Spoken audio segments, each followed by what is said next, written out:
Good morning, everyone. Thank you. And thank you all for coming. I'm Brandy Wilson.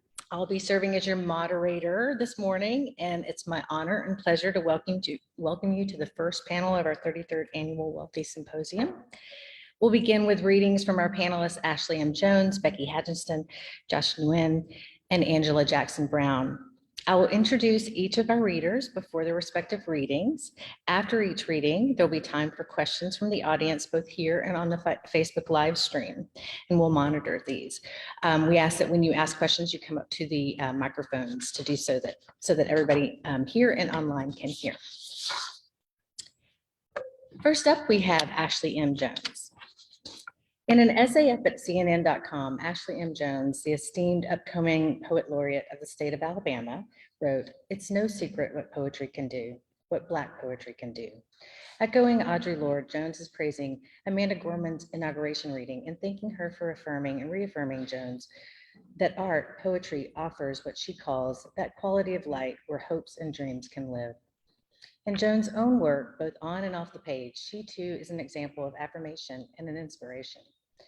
Along with the laureateship, Jones's work has earned several awards, including the Rona Jaffe Foundation Writers Award, the Silver Medal and Independent Publishers Book Awards, the Lena Miles Weaver Todd Prize for Poetry, the Literature Fellowship from the Alabama State Council on the Arts, the Lucille Clifton Poetry Prize, and the Lucille Clifton Legacy Award. Her poems and essays appear or are forthcoming in Poetry, The Oxford American, Obsidian, and many others. She's also committed to raising the voices of others and is the founding director of Magic City Poetry Festival, a board member of the Alabama Writers Cooperative, co-director of Penn Birmingham, and a faculty member in the creative writing department of the Alabama School of Fine Arts and core faculty at Converse College Low Residency MFA program. She recently served as the guest editor for Poetry Magazine. Her third collection, Reparations Now, has received high praise for both its formal brilliance as well as its affirming emotional journey. One reviewer notes, "Our present day, as well as the days at our backs, are stunned by their own particular sorrow. There are legions of hushed Black bodies, but there is also, always, James Brown's unearthly squeal, his miraculous camel walk. There is a mother's blaze-warm voice on the line from home. Here in these pages of unerring witness, the poet reckons with a seemingly ceaseless grief while acknowledging the light that keeps us facing forward, the fact that being beautiful and Black does not require a revolution." I'm excited to hear what Ashley M. Jones' poetry can and does do today. Please help me welcome Ashley M. Jones.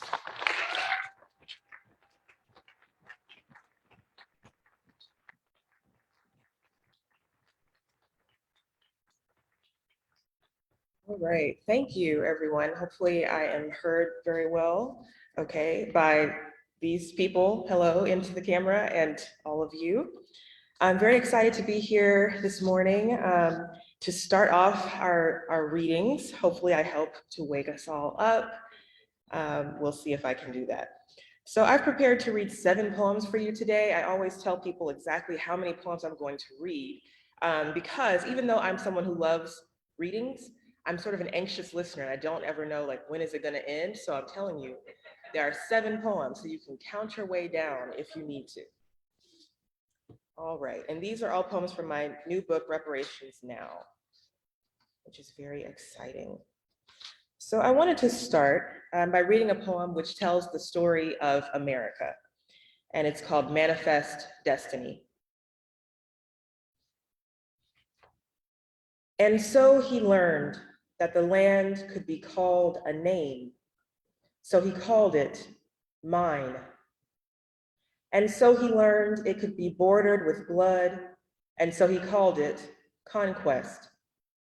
And he learned that the land was willing to give fruit and flower, and he called it profit. And so he saw some other folk planting and praising, and he called them enemy. And so he saw there were armies to guard those flowering folk, and he called them prey. And so he saw the ocean, and what was it but a highway to make more borders? And so he saw the bright and peaceful sea, and he littered it with trade the bodies stacked next to the crops, the textiles, and the rot of disease. And so he ground hope and God into dust and called it rights.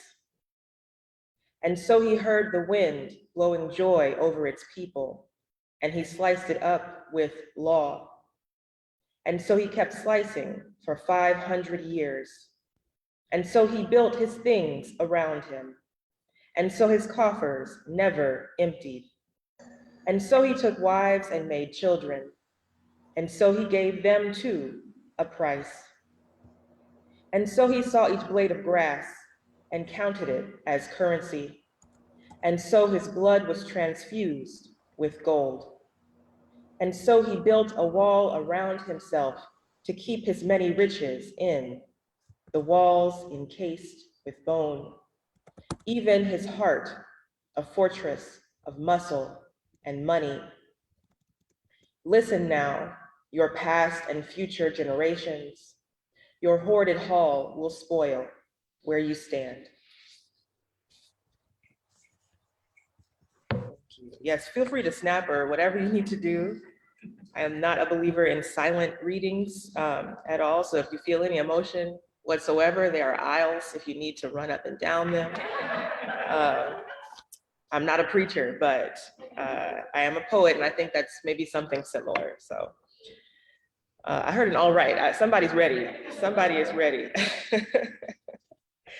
So I want to continue with a piece that I feel like is my calling card now. I feel like I read this poem all the time, but I think it's so important, especially now that we're, all of our states are discussing critical race theory, and I'm not here to talk about my particular views. I think maybe you can put two and two together when you hear my poems, but this poem is about racism in our country.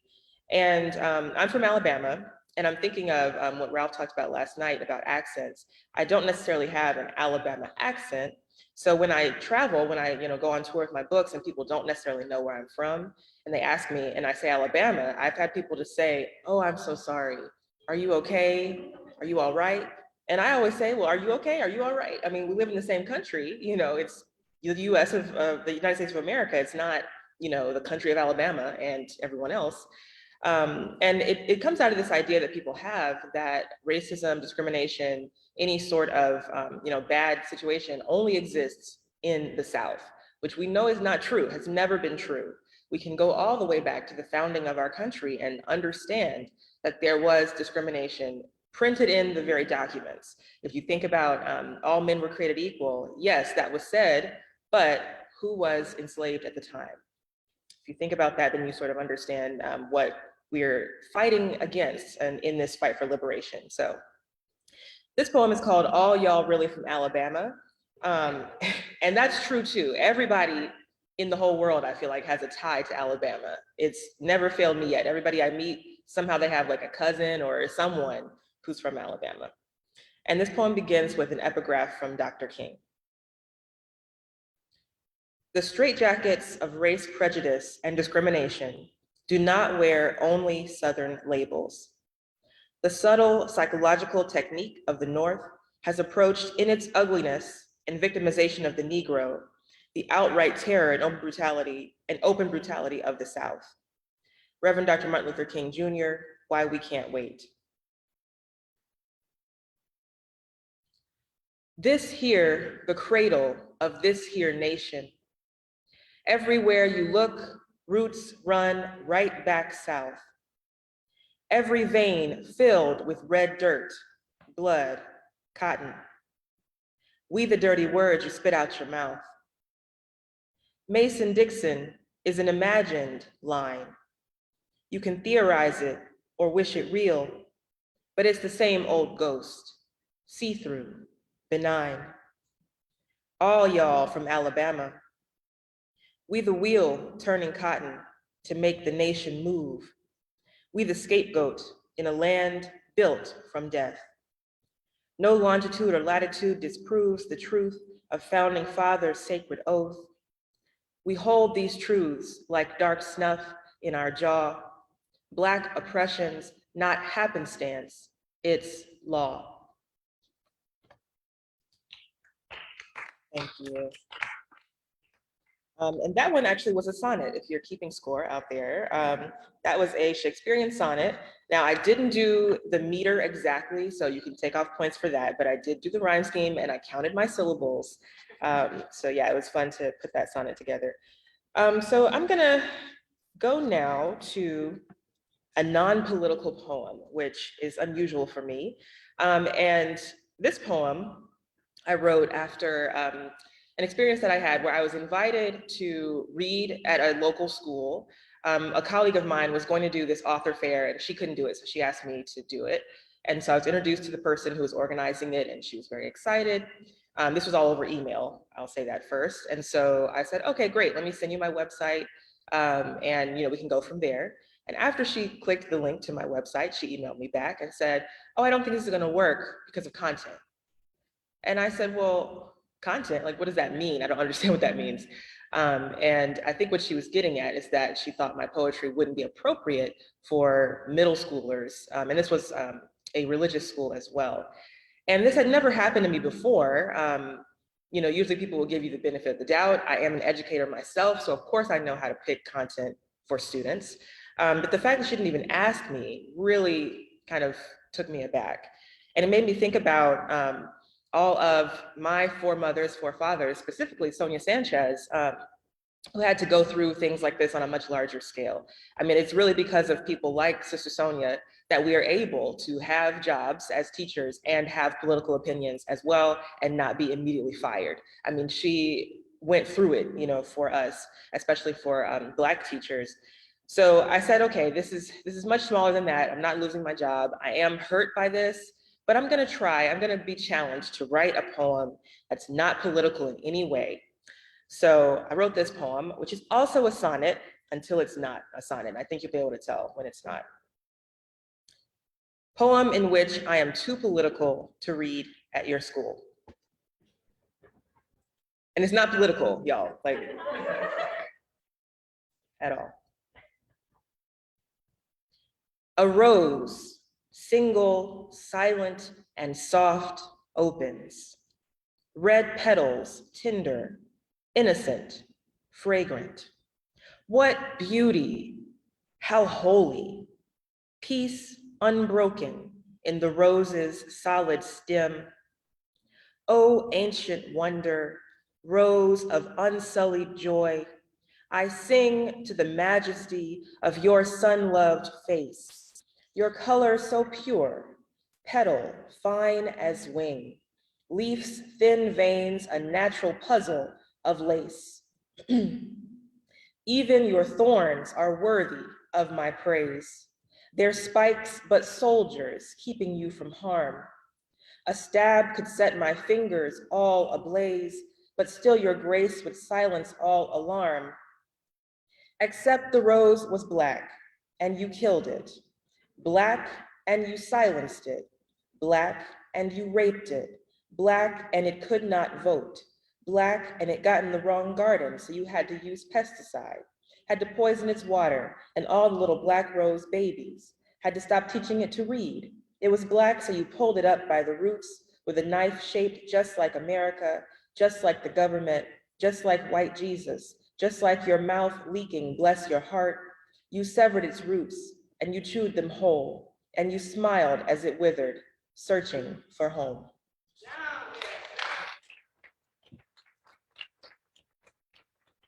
So y'all see what I meant? It wasn't political at all, right? It was totally just about a rose, Yeah, people really are a trip, I tell you. Like, how do you not want students to learn things? I've never understood that. Anyway, we don't have time for my dissertation on the American education system. So this next poem, I'm gonna switch gears a little bit and talk about my family. This poem is about my dad. And some people know I lost my dad in April, so it's been 6 months. Yesterday was 6 months exactly to the day that he passed away, very unexpectedly. And my dad I don't like to use past tense because I feel like he's still, here, just not in his body. But he is the best dad anyone could ever have in life, or death, or birth, or whatever. He's the best dad. And one thing that he did so well was teach us about how food grew. He had a garden. Every house that we had, he had a garden in it. And this was sort of passed down from his family, and the poem talks about that. And this poem is so special to me also because I actually wrote it while he was still alive. I was able to interview him, and I thankfully saved the audio note where he's telling me about gardening and his history with it. So I can still, hear his voice, although he's not here. But I wrote this poem for the Southern Foodways Alliance. They had a meeting in Birmingham a few years ago. And the theme of the meeting was food is work or food is labor. And so I invited my parents to the event, and I did not tell my dad that I would be reading this poem about him at all. And so when it was time to read it, and it happened to be like the day after his birthday, which was really cute. I loved that synergy. So I read the poem, and my dad was not a man who cried often, at least not in front of us. But when I read this piece, I looked out into the audience and I saw him wiping his eyes, and my mom confirmed. She said, "Oh yeah, he was crying. He was totally crying." And he denied it, of course. He was like, "Oh no, there's something in my eye, nothing was wrong with me." But that remains one of the best awards I could have ever received. Any of these accolades I'm getting now just are not as high as making my dad feel something when I read this poem about him. So this is Photosynthesis.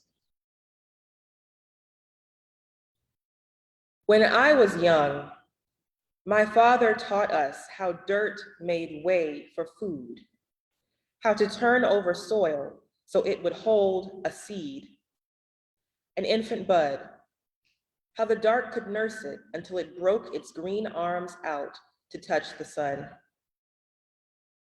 In every backyard we've ever had, he made a little garden plot with room for heirloom tomatoes, corn, carrots, peppers, jalapeno, bell, and poblano, okra, eggplant, lemons, collards, broccoli, pole beans, watermelon, squash, trees filled with fruit and nuts, Brussels sprouts, herbs, basil, mint, parsley, rosemary, onions, sweet potatoes, cucumber, cantaloupe, cabbage, oranges, Swiss chard, and peaches, sunflowers, tall and straight-backed as soldiers, lantana, amaryllis, echinacea, pansies and roses, and bushes bubbling with hydrangeas. Every plant with its purpose, flowers to bring worms and wasps, how their work matters here. This is the work we have always known, pulling food and flowers from a pile of earth. The difference now, my father is not a slave, not a sharecropper. This land is his, and so is this garden, so is this work. The difference is that he owns this labor, the work of his own hands for his own belly, for his own children's bellies. We eat because he works. This is the legacy of his grandmother, my great granny, Ollie Mae Harris, and her untouchable flower garden. Just like her hats, her flower beds sprouted something special, plants and colors the neighbors could only dream of. He was young when he learned that this beauty is built on work. The cows and the factories in their stomachs, the fertilizer they spewed out, the stink that brought such fragrance. What you call waste, I call power. What you call work, I make beautiful again.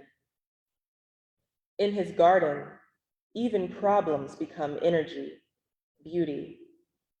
My father has ended many work days in the backyard, worries of the firehouse dropping like grain. My father wrist deep in soil. I am convinced the earth speaks back to him as he feeds it. It is a conversational labor, gardening. The seeds tell him what they will be. The soil tells seeds how to grow. My father speaks sun and water into the earth. We hear him each harvest, his heartbeat sweet like fruit.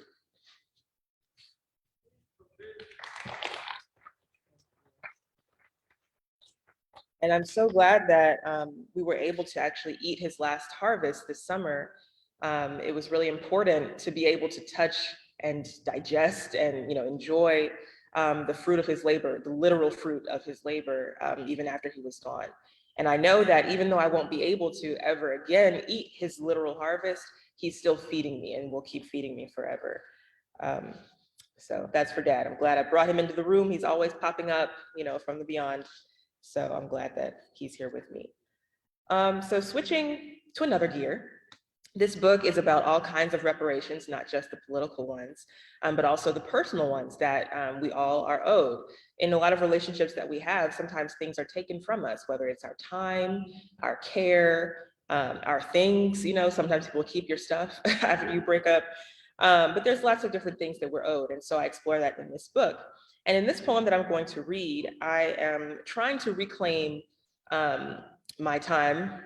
Shout out to Maxine Waters, trying to reclaim my time, but also erase a man from my memory, which you can do in poetry. Poetry is very powerful. You can totally just wipe people out if you need to. So somebody clap for that. Somebody is, somebody needs to erase somebody out there. So in this poem, that's what I attempted to do, is erase this man who was not very kind to me at all. And I used the subjunctive tense to do that. And I have to give credit to the poet Carl Phillips, who gave this exercise to the Kenyan Writers Workshop a couple of years ago, which I did not attend, but my good friend, the poet Monica Sook, was there, and she told me about this exercise. So I got it for free, which is great. We love a bargain. So I wrote this poem all in the subjunctive tense, which is a conditional. It's, if I was, if I were, that kind of thing.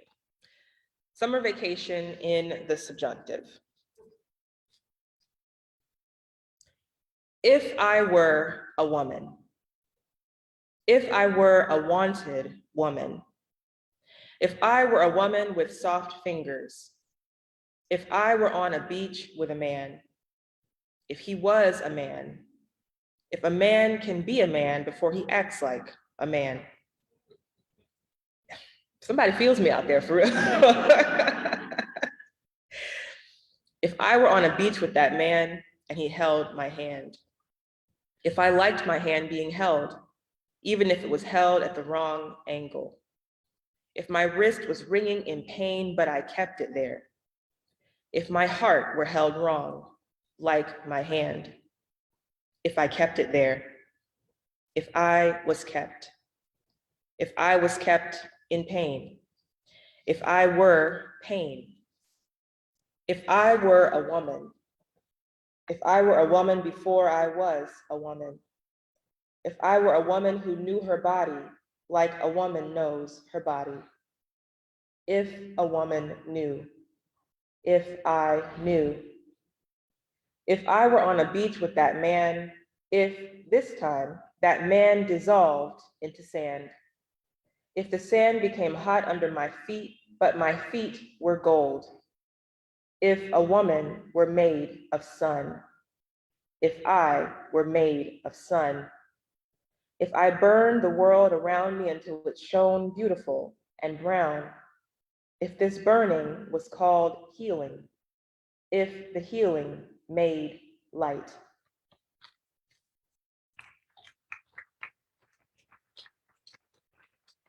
Okay, so I'm gonna go into my last piece. If you were counting down, you'll see that I skipped one piece. But this last piece is a little bit long and I want to give time for questions. So I'll just go into it. And it's the title poem of the book.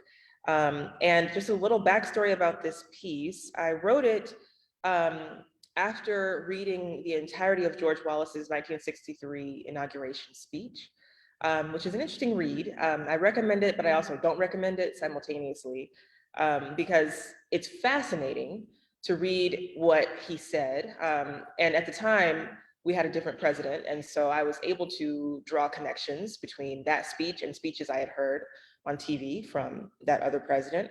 And I think that speaks a lot to this idea that we have about progress and the progress narratives that we often try to cling to. It's true that we've made some progress. I mean, I'm here before you today. I could sit in the same room as others. However, there's a lot of ways in which we have yet to actually have the discussions we have to have in this country. So I wanted to sort of show that in a poem. And so I took some of the words from Wallace's speech and I used them as the words of my poem in some of these sections. It's a 5-section poem. In some of the sections, the words are mine, and I think it'll be very clear which is which. And I think that's all you have to know. Reparations now, reparations tomorrow, reparations forever. 1, the governor speaks. Before I begin, patience. My heart, by which I mean my anxious country, will never forget the folks we beat, the little lady who couldn't see too well, the blessed opposition, the vote. This debt, this duty to every man, woman, and child, no Black shall have his livelihood, his future. We have stolen it away with our happy money, Jefferson Davis's loving blood. 2, Mo Money interlude. Money got mo problems. Money got a Maserati. Money got mo money. Money got your mama and your daddy too. Money got no expiration date.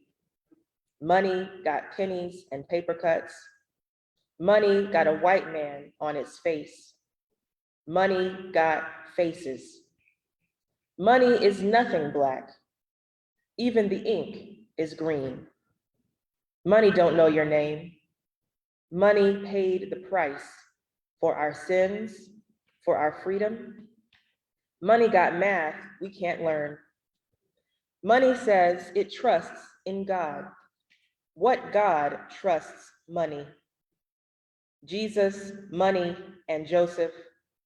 Money descended from Ham. Money watches us naked. Money curses us, rich and poor. Money said, separate but equal. Money said, 3/5 a man. Money said, 77 years ago. 3, altar call. The poet reproduces Wallace's exact words. In the name of the greatest people that have ever trod this earth, I draw the line in the dust and toss the gauntlet before the feet of tyranny, and I say, segregation now, segregation tomorrow, segregation forever. 4, praise break. The governor channels the spirit of his God. Riot. Children, you can write that down. Mississippi was a B-29 bomber in this war to stop residential integration. Hypocrisy.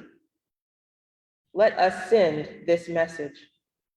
We, tyranny, shall put our heel on the neck of Washington, of those insipid judges who send smoke signals to the White House, those who are not worth the honor of their race. Hear me, Southerners. Your hearts live in the soil of Dixieland. Your rock-ribbed patriotism, your flaming spirit for segregation and freedom has been blessed by God. Alabama is the center of the world. God has given this to us, a heritage of unimpeachable authority and power. This ungodly government, these degenerates are the very opposite of Christ. Children, say a prayer for our dollars, our founding fathers, our faith, our power. 5, a case for reparations. When, Governor, can we enjoy the full richness of the great American dream? My grandmother was a sharecropper. My grandfather beat his Black wife and Black children. My uncle was arrested for a crime he didn't commit. In America, Even the shadows of Black people are still Black enough to hide all innocence. Some nights, I dream of being killed like Emmett Till, or Trayvon Martin, or Sandra Bland, or insert Black person's name here. Some nights, I insert my name there. Is that the American dream? Governor, president, mayor, boss man, woman with a cell phone, or a police badge, or a bank account, and the skin tender enough to make murder legal. When will you be tired of the taste of Black blood? Sometimes I'm singing a song and you make that feel like death. Sometimes I'm dancing a dance and you make that feel like shame. Sometimes I'm sitting on my porch just trying to eat a damn melon and you make that feel like I'm selling my Black soul. My parents told me I could be anything, even God. That's the least I'm owed, to know I'm worth heaven, yes, but also worth a life on earth. My mother told us we were pretty enough to be dolls, pretty enough to be praised in the book of Barbie. That's the least I'm owed, a face, skin, hair so obviously, inherently, objectively beautiful. It's frozen in plastic and sold to kids all over America to hug and love and look at with the eyes of dreams. What, you think all I want is money? What, you think money can ever repay what you stole? Give me land. Give me all the blood you ripped out of our backs, our veins. Give me every snapped neck and the noose you wove to hoist the body up. Give me the screams you silenced in so many dark and lustful rooms. Give me the songs you said were yours, but you know came out of our lips first. Give me back Martin Luther King Jr. and Malcolm X and Medgar Evers. Give me back the beauty of my hair, the swell of my hips, the big of my lips. Give me back the whole Atlantic Ocean. Give me a never-ending blue and a mule. Thank you.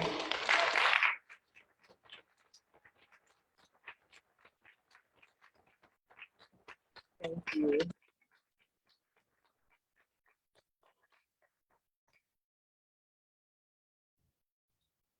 I think maybe if people have questions, they are allowed to ask them.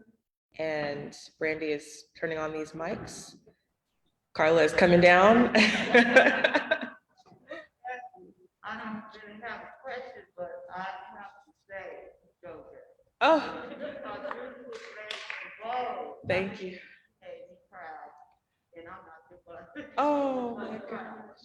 I Thank just you. love that you are so honest, and I love all your points. And I just felt Maya Angelou on you. Wow. Last. Thank you. But I wanted to ask you, when you wrote If I Were Your Woman, and you had Gladys Knight, If I Were Your Woman. Yes. And you were my man. So Yes. my question is, can you sing?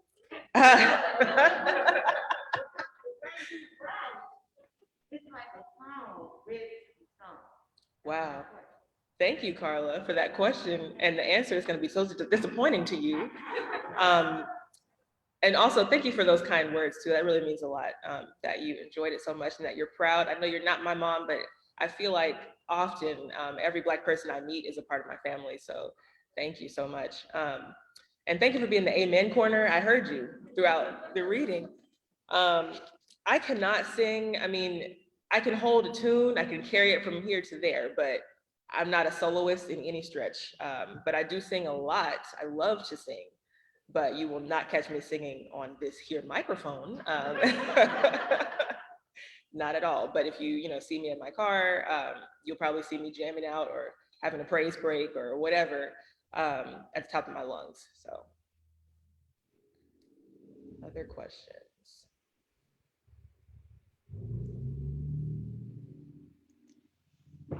Hi, my name is Trish Evans, and I'm on the Facebook Live. I wanted to know how, I mean, I know that you have this non-existent Alabama accent, but I can hear Alabama in there. How do you weave place so brilliantly into just about everything you write? I mean, even when your topic is not about place, you do such a beautiful job of weaving it into everything that I've read that you've done, even your essays. Thank you for reading those essays as well. I appreciate that. And I don't know that I would describe it as brilliantly, so I thank you for that. I think maybe for me, everything is so interwoven because I don't really separate things in my mind, you know? I'm always carrying everything in me. I'm always carrying Alabama, I'm carrying all the history, I'm carrying all the joy, I'm carrying my family, carrying Blackness, I'm carrying music and God, it's always there. So I can't separate it in the poems either. So even if I'm writing about, I don't know, something that's not Alabama, you know, Alabama is still how I see that thing. So it's gonna come out in the work. And I think that also comes from not being ashamed of all the identities that I hold. For a long time, I was proud to not have an Alabama accent because when you grow up in the South, you're like, ooh, I don't want anybody to know that I'm from this shameful place, but it's not actually a shameful place. The whole country is dealing with these same issues. And I found a sense of pride in Southern culture and my family's culture. And so I'm very open now with including that in anything that I write. So hopefully that's an answer that's useful to you. Thank you.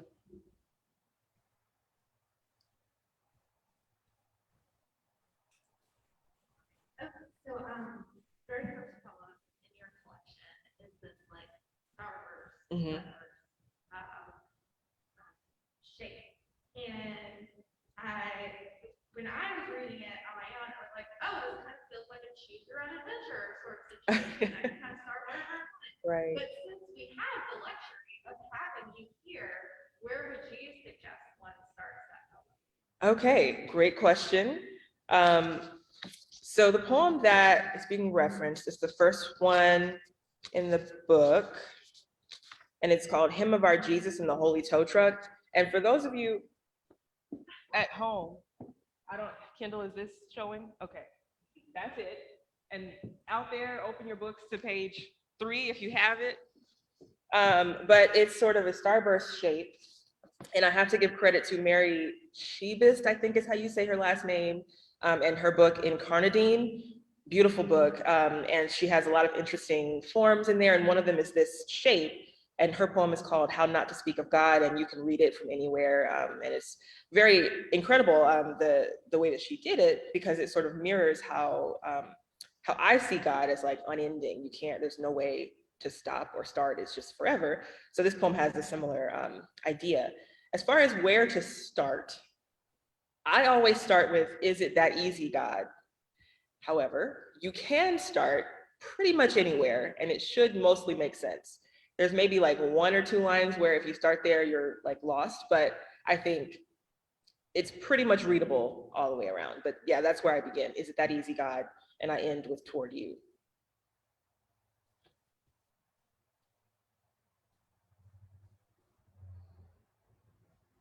It's a long way down, Ralph.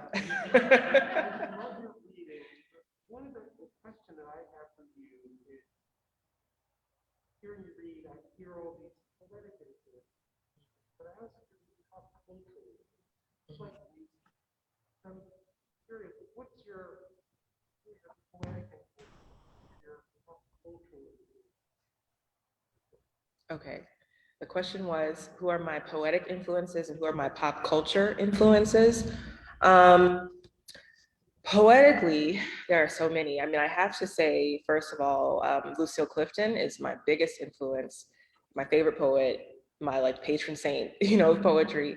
And I never met her in person, unfortunately, but I feel like her spirit has been just visiting me for a long, long time. So she's a huge one. But also Rita Dove was really big for me. When I was in high school, she was the one who sort of led me to talk about my Blackness. Who else? Kevin Young was really huge for me as well. Gwendolyn Brooks. Who doesn't love Gwendolyn Brooks? Everyone should love Gwendolyn Brooks. She was amazing. Phyllis Wheatley recently has been speaking to me a lot.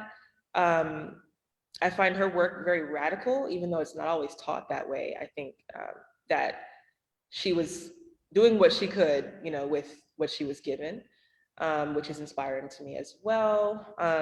And then pop culture, I'll switch to that. I love music. I was raised listening to good music. So Al Green was always on. I always remember seeing the cassette tape in the car and he had no shirt on, you know, and I was like scandalized by that as a little kid. I was like, oh my gosh, he's shirtless. It must be sex, like, you know. And Prince, my dad always had us listening to Prince. To this day, there are so many Prince songs I've never heard because my dad skipped them. And like the good child that I am, I just like, oh, I can't listen to that one. It's probably, you know, it's probably salacious. But yeah, Prince and James Brown has been heavy on my mind recently. I mean, he was a complicated man, obviously, but his music, there's something in it. I mean, if you want to like ride your way to the Holy Ghost, you listen to James Brown. Like he will take you there every single time. Gladys Knight, you know, we could be here forever. Gregory Hines is a huge one for me. That's my imaginary husband. I'm not married in real life, but Gregory Hines, that's my man right there. So, but yeah, I'm influenced by a lot, so much. I think nothing is off limits, honestly. And really, sometimes the most inspiration I get is from non-literary means. So, you know, listening to a song, listening to New Edition, you know, could take me somewhere, or going shopping. I love to shop. That can sometimes help me to write poetry. So there's a lot that influences me. Any others? Ashley? Yes. This is Jan Hoover. I'm in the MFA Hey, Jan. program. And my question is not about your poetry, but about your upcoming position. I wanted to know, what are the responsibilities, and especially what are the special powers of a poet laureate? Wow, they didn't tell me I had powers though. That is dangerous. Well, the responsibilities officially are just for me to be an ambassador for poetry. So basically that just means that I'm a public face, you know, for the art form. So I do workshops, I travel to libraries, to schools, give talks, and just facilitate poetry making and enjoyment across the state of Alabama and outside of the state of Alabama. I'm, you know, wanting to take the position and really make it a way to bring people from outside of our state into the state and understand that there's a lot of great writers who have been working in the state for a really long time.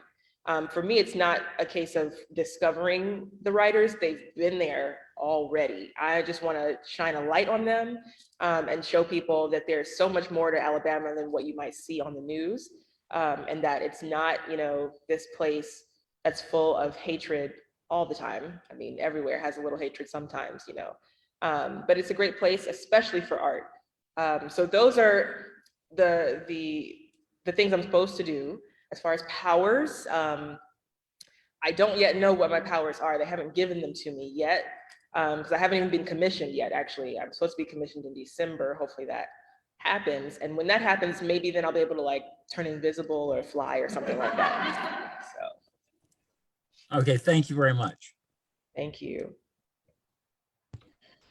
Hi, Ashley. I don't know if we have time for one more question.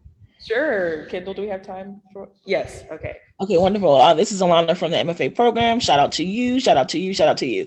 That's my way of saying thank you so much for being here. And I loved hearing your work. And my question is more about how do you see, or if you even see yourself or us having a directive as a Black woman poet, in terms of the work, you know, the work that you're doing, and if so, what is it? If I have a what? Can you say that one more directive, time? Like a directive, like a call of action, or, you know, something like an impetus that's guiding you in terms of the work that you're producing and who you are, your own treatise, your own mission. Yeah, thank you. I think the thing that's been guiding me for my whole life, and I have to credit my parents. I love my parents so much. I mean, people probably get tired of me talking about my parents, but they're the best. But I have to credit them with instilling in all of us Jones children, a love of self and a love of authenticity. We saw my parents be authentically good people their whole lives, and we saw the fruits of that, that kind of a life. And so that's sort of my guiding principle, is just to be myself authentically, no matter what. And, you know, I thought as a young person that being my true self, being, you know, a weird Black girl from Alabama who liked to write, that wouldn't lead me really anywhere at all. And I've seen throughout my life that if you really stay true to yourself, as cliche as that sounds, staying true to you actually does work out in the end. Everybody else who's not being true to themselves wishes they could be that way. So it's my goal with my poetry, with my life, to just give people room to be who they are, to exist without fear, and also to educate. I really am passionate about educating people, not just because I'm a teacher, but because I think that's where a lot of disconnect happens in our world. People just aren't aware of things they need to be aware of. So those would be, I think, my directives. As I was about to say, as Miss Alabama, that's not what I am as, as the poet laureate, and as a Black woman being poet laureate as well. And I will say too, I'm actually the first person of color, period, to be poet laureate of the state of Alabama. And the position has been a thing since 1930, that's 91 years. So I think it's really important for me to keep saying that. It's not enough for me to say, oh, well, I did it, it's done, it's equal. We need to acknowledge that it's been almost a century, and there's only been white poets laureate of my state. So I think that's my responsibility as well, to just keep it real, honestly. Thank you. Thank you. All right, well, thank y'all so much.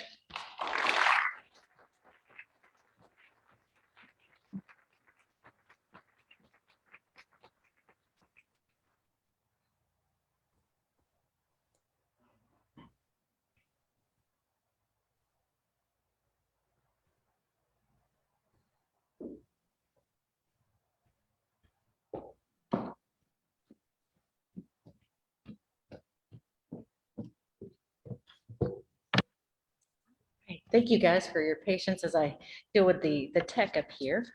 One reviewer notes that our next reader, Becky Hagenston, is so good, a true master of the short story. It's no wonder she keeps winning prizes for fiction. She is wickedly funny, deadly smart, and her characters never fail to deliver that devastating heart punch you know is coming and can't help but want. Though she grew up in Maryland, received an MFA from the University of Arizona and an MA from the New Mexico State University, and her work spans the globe, she has called Mississippi home for 20 odd years. And she serves as the professor of English at Mississippi State University. Her work has appeared in Oxford American, Plowshares, Southern Review, Gettysburg Review, Crazy Horse, and many others, and has won a 2020 Pushcart Prize, 2 O. Henry Awards, as well as the Great Lakes Colleges Association New Writers Awards, the Reynolds Prize Award in Short Fiction, and the Julia Perkins Award. She has received residencies to Yaddo and Cross and scholarships from Breadloaf, Swanee, and the Summer Literary Seminars in St. Petersburg, Russia. From the very first to the most recent of her 4 short story collections, Hagenston has delivered complexity, wit, and mastery, and each has received well-deserved recognition. Her first book, A Gram of Mars, won the Mary McCarthy Prize. Her second, Strange Weather, won the Spokane Prize for short fiction. Her third, Scavengers, was chosen by Benjamin Percy as the winner of the Permafrost Book Award. And most recently, The Age of Discovery and Other Stories won the journal's Nonfiction Fiction Prize and has been called a beautiful and fierce collection, where the stories are so funny and sparkling and slyly inventive that their pain catches you by surprise, like a sunburn after a day at the beach. Please get ready for Becky Hagenston. Thank you.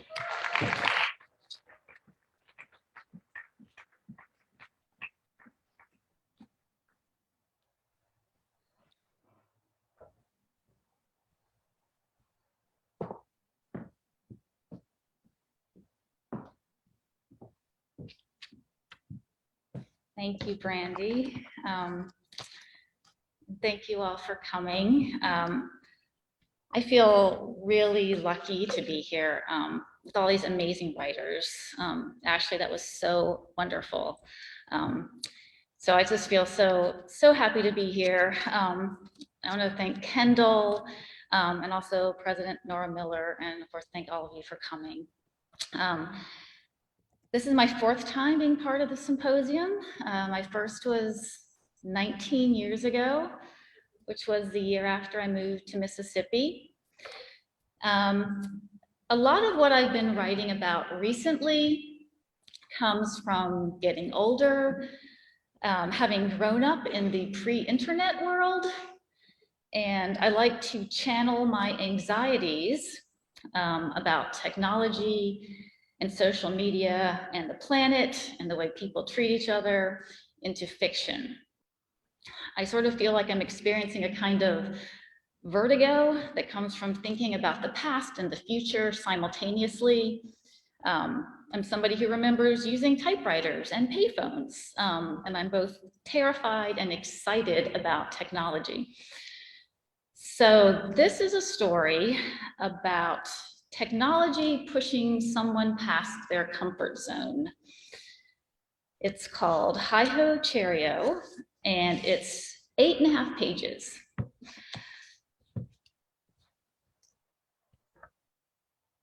I've just asked Wendell to access data pertaining to 20th century board games when he says, "Tie me up and leave me in the closet for an hour." "Excuse me," I say. Wendell has been my research assistant for 6 months. He lives with my husband and me, has his own workspace in a corner of the dining room. He's a new brand of service robot my university recently acquired. He accesses other remote robots to help me retrieve data. He's bright red, about 4 feet tall, and has a head that looks like 2 old-fashioned blow dryers put side by side. He has round green eyes that blink. Until now, he hasn't said anything more to me than "right away" or "you bet." "Ha ha," I say, because I'm guessing this is a joke. Not that I've ever heard him joke. "There's twine in the kitchen drawer," Wendell says. He has an Australian accent, but I could have made him sound French or Irish, or like a small Cockney child. "Tie me up and leave me in the closet for an hour, and then I'll access that data." "I can't do that," I tell him. Seriously. He doesn't say anything. I ask him again about his board game data, and he still doesn't say anything. "Are you okay, Wendell?" I ask. "There's twine in the kitchen drawer," Wendell repeats. "Tie me up and leave me in the closet for an hour, and then I'll access that data." He sounds so cheerful and sure of himself. So I do it. I feel a little bit weird, but maybe it has something to do with his electrical system. I figure Wendell knows what's best for himself. I don't really know how these robots work. I'm more of a historian. When I take him out of the closet an hour later and untie him, he says, "I've sent that data to your workstation." And I say, "Thanks, Wendell." When my husband gets home from work, I tell him about Wendell asking me to tie him up. He looks horrified. "You didn't, did you?" "Of course not," I lie. "But he's a robot. It can't feel. It's just programmed that way." This is what I told myself as I wrapped the twine around his metal body and rolled him into the closet. You should get a replacement. But Wendell's already downloaded so much already. It's too much trouble to find someone new at this point. My husband says, "Well, keep an eye on him. It could be some kind of malfunction." "Oh, I will," I tell him. The next day, Wendell rolls into my office and starts working right away. He's found commercials of children playing games called Light Bright and Chutes and Ladders and Hi-Ho Cheerio. The children in these commercials are very white and dimpled and mostly wear stripes, and they shout a lot. They're very, very happy children. My research involves childhood in the 20th century, which even though it wasn't that long ago, is difficult because so much was deleted or destroyed in fires and floods. I've done some interviews at old folks' homes. I've done some memory scans. What's confusing is that most of what Wendell is finding doesn't necessarily corroborate the memory scans. My husband works as a counselor at a home for the disembodied, so he can commute remotely from the virtual station in our bedroom. We've talked about getting a larger apartment, but this works for now. He stays in the bedroom and I stay out here with Wendell, and then we have dinner together. I thank Wendell for finding those commercials, but when I ask if he's found anything about something called Battleship, which came up in the memory scans, he says, I believe I can find that information, but first, scrape me with a knife hard enough to leave a mark. I can't damage you, I tell him. I won't get my deposit back. Then put your hands around my neck and squeeze as hard as you can. He waits. I wait. I say, who programmed you? I'm programmed to work for you, he says in his cheerful Australian accent. I am at your disposal. I am here to assist with your research. This will be easier if you do what I ask. So I do. When he says, you're not squeezing as hard as you can, I squeeze harder. He doesn't so much have a neck as a plastic cylinder, but I feel it getting warmer as I squeeze. And when he says, okay, that was great, you can stop now, I keep squeezing a little bit longer. At dinner, my husband starts to say something, but stops himself. I know this is because his other family came to visit him at the home for the disembodied. He has a wife who's an actress and triplet sons age 7. They're always age 7, which he says he finds somewhat frustrating.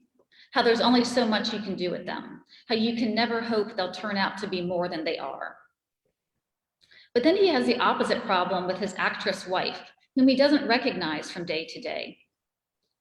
Finally, I told him I was sick of hearing about his other family. Even though he explained that he was with them because he felt sorry for them and that he and the actress wife hardly ever had sex anymore, we agreed not to speak of them. Well, what is it? I ask at last. Go ahead and tell me. I know you don't like to hear about them, he says, but I make a roly motion with my hand that is meant to convey, get on with it. The triplets and I shot some hoops is all, he says, and they were good, and they got better as they played. It was something. He forks some pasta into his mouth. I think I can maybe get them on a team, he says, his mouth full and muffled. Coach them. Huh, I say. How was your day, he asks. It was the usual, I tell him. My husband and I have talked about having children, either virtual or real. We have polite, reasonable conversations about how we should have sex again sometime, but then we just crawl into bed and lie next to each other until we fall asleep. But maybe someday, when we're 60, we might try for a child. Except the world is getting smaller. Most things disappear. Cities, glaciers, mountains, civilizations. I don't want to raise children in a home for the disembodied. I want them here in the flesh. But my husband says that's too dangerous. He doesn't have the stomach for it. I wonder if he would feel differently if we could produce dimpled, stripes-wearing children who roll dice and make cakes in plastic ovens and rejoice when plastic cherries fill up their little buckets. The next morning, Wendell isn't at his workstation. I drink coffee, go through my documents and my video streams and the transcripts of the memory scans. Some of the memory scan interviewees end up in a home for the disembodied, but it's impossible to interview them there because all they want to talk about is tennis and sex, and most of them don't even remember their previous embodied lives. Finally, I say, Wendell, and find him behind the laundry room door. He doesn't answer. Are you not feeling well? I ask. Did you find anything about Battleship? He raises his blow dryer head and says, I'm not feeling motivated. Well, I say, what would motivate you? Tell me you hate me because I'm stupid. Tell me I should drown myself in a toxic lake. Well, I say, but I don't hate you. I actually appreciate your help. You're a good worker. He doesn't say anything. I go back to work reading the memory scans, but I can't find anything about Battleship or about something called a Donnie and Marie lunchbox or about something called free parking that led to broken friendships among the interviewees. I told Krista that you got $500 when you landed on free parking, and she said you didn't, and we never spoke again after that day. It's so goddamn frustrating. Wendell has access to other service robots all over the world, and all he has to do is ask them, and they'll tell him everything I want to know. I go back to Wendell, who hasn't moved. You're supposed to be programmed to help me, I say, so help me. But first, put a plastic bag over my head and secure it with a large rubber band that you can find in your desk. So I do it. He looks helpless and ridiculous and terrifying. The plastic bag is white and makes him look like a robot ghost. He says, now tell me you hate me because I'm stupid and you want me to drown in a toxic lake. I hate you, I tell him, you goddamn piece of shit, because you're stupid and you should drown yourself in a toxic lake. Thanks, he says cheerfully. And the printer starts whirring and my computer lights up with the sound of music and children laughing and singing. He doesn't ask me to take the plastic bag off, so I just leave it there. When I told my dissertation director what I wanted to write about, she looked dismayed and said, oh, that's pretty bold of you. What she meant was, who wants to be reminded of what we can't get back? What good will that do? She said, I would like to caution you against it. Then she leaned back in her big chair and said, what was your childhood like? That was a very personal question coming from her. I said, I had the same childhood as everybody with my screens and my worlds and all that. I didn't tell her that I was raised in an orphanage because my parents lived at a home for the disembodied, but they did their best. They taught me how to do puzzles and fly a virtual plane and how to do very complicated math.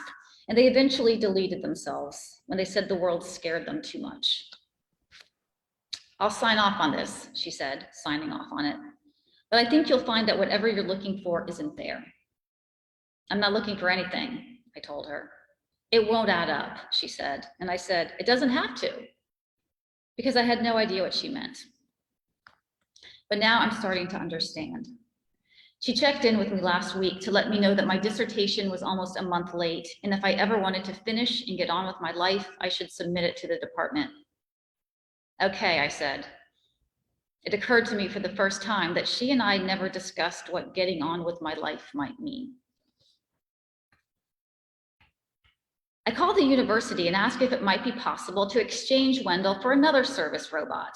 And they say, are you kidding? Are you insane? That robot was programmed to make your life easier. Okay, great, thanks, I say.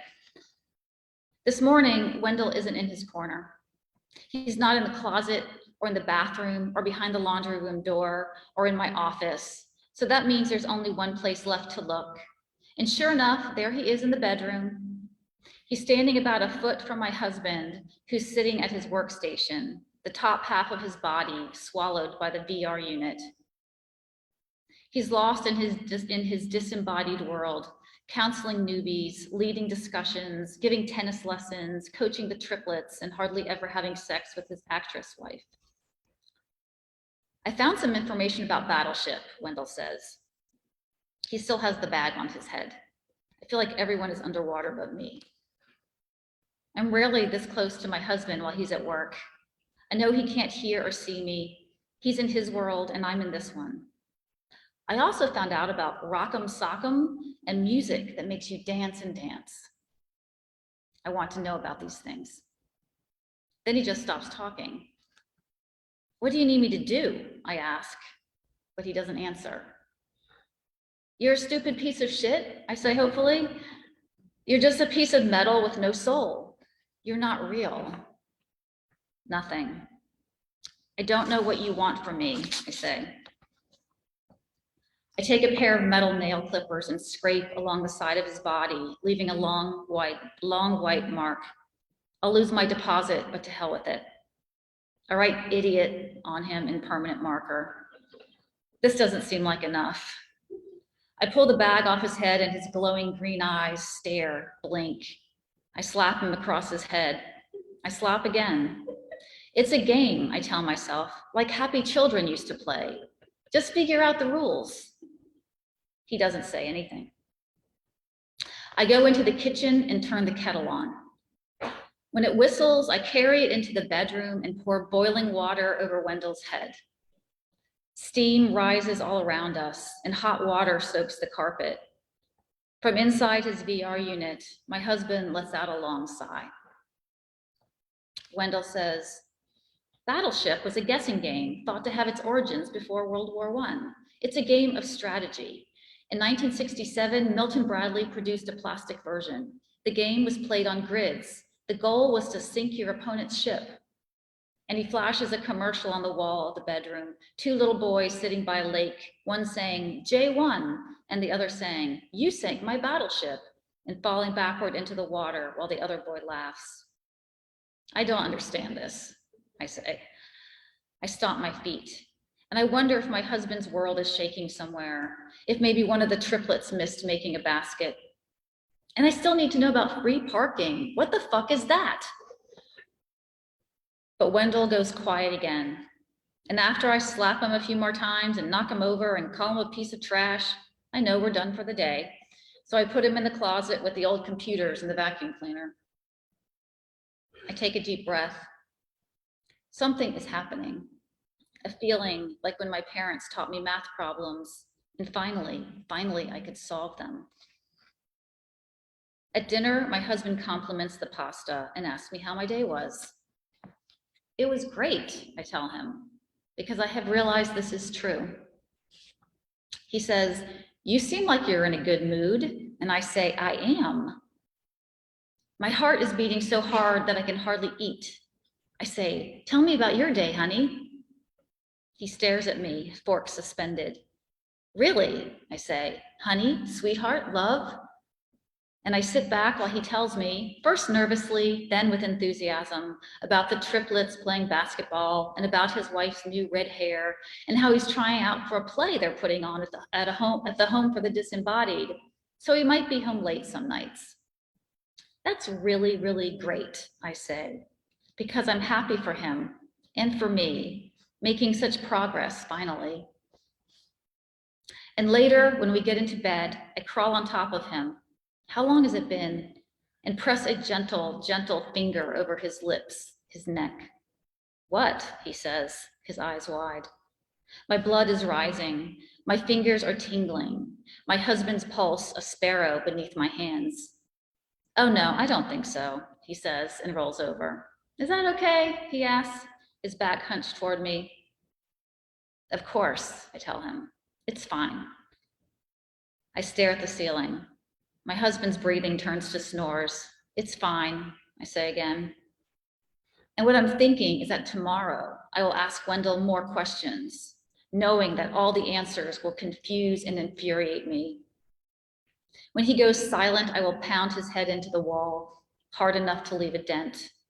I will wrap him in plastic, freeze him in ice, burn him, call him terrible, terrible things, whatever it takes, until he throws all his cherries in the air and tells me I've won. Thank you.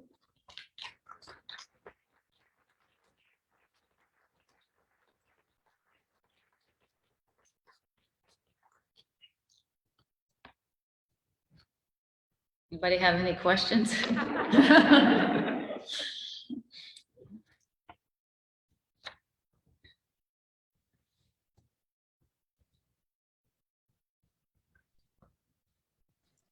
This is, hello, I'm Dana, and I'm in the MFA program. And Hi. I've got to say, hi, this is one of the most inventive stories I have ever heard in my entire life. And the way that you read it was amazing. How did you ever come up with the concept of beating up this robot? I'm really fascinated by robots. And I had read, I'm trying to remember where I read this article. There's some kind of experiment. I read about it years ago, and I cannot remember the specifics of it, but there's some kind of experiment where scientists had people, or researchers had people carry around some kind of robotic device.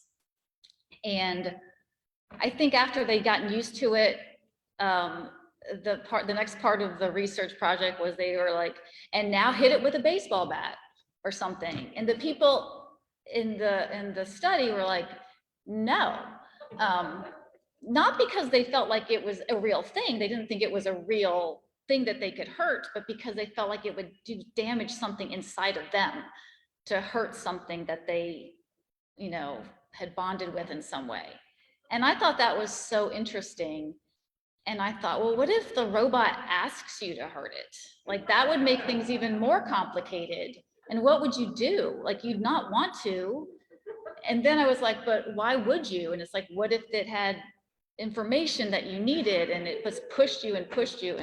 And so I just sort of went from there. I was like, what would happen if that situation occurred? So that's originally where that came from. Thank you for that question.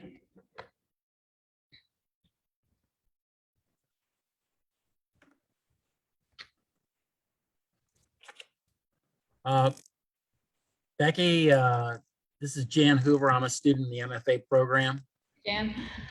A couple days ago in our residency class, you mentioned that you had been keeping a journal since the age of 8 and that your mom also kept journals. I was wondering, how does keeping journals influence your writing? Oh, that's a good question. It definitely influences my writing. And I think what I was thinking about after that, I think I had actually been keeping a journal since before the age of 8. Like, I think I have a little diary from, like, you know, I am like 6 years old today. Like, that's sort of like, and I kept that. And I think it's definitely, as like a very, very introverted, shy person growing up, I wanted to observe. I think that was my natural inclination. And so I always would carry a little notebook with me and just write notes. And also I'm very nosy. So I would like to I eavesdropped on people. And from a very early age, like I would, especially like in church, and my dad was a minister, and I would sit in church and I would write down descriptions of the people in front of me at church and the things that they said. And so it's just sort of my inclination to be an observer and an eavesdropper and just general nosiness. And I think that's very useful for a writer. I mean, a lot of it is, of course, internal, like complaining about whatever and whining to myself. But a lot of it is just, and I still do this to this day, especially when I go somewhere new, I'll just sit and just write observations, like everything, like sounds and smells and what people are saying. And so I think that practice, even though I don't do it as much as I did, I think that practice was really helpful for me. I mean, I have so many journals in the closet. I know I'll never probably look at them again, but they were very useful. Thank you for that question. Thank you.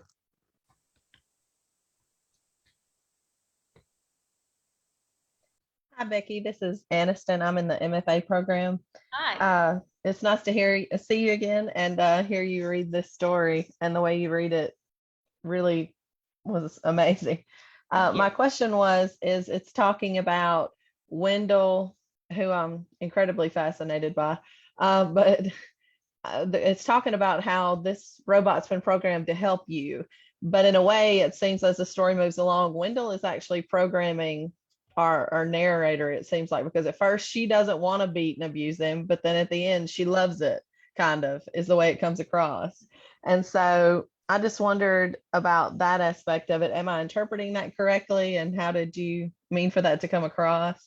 I think that's wonderful. I mean, I think that is what happens. And it's not something that I was thinking about as I wrote it. Like, when I'm writing a story, I can never like think, well, here's what's going to happen. I just have to write it. And sometimes I get to the end of the story and I'm like, I still don't know exactly what I did, you know, and it's really helpful to hear other people say, I noticed this. And I like that observation, like she's the one who's been programmed.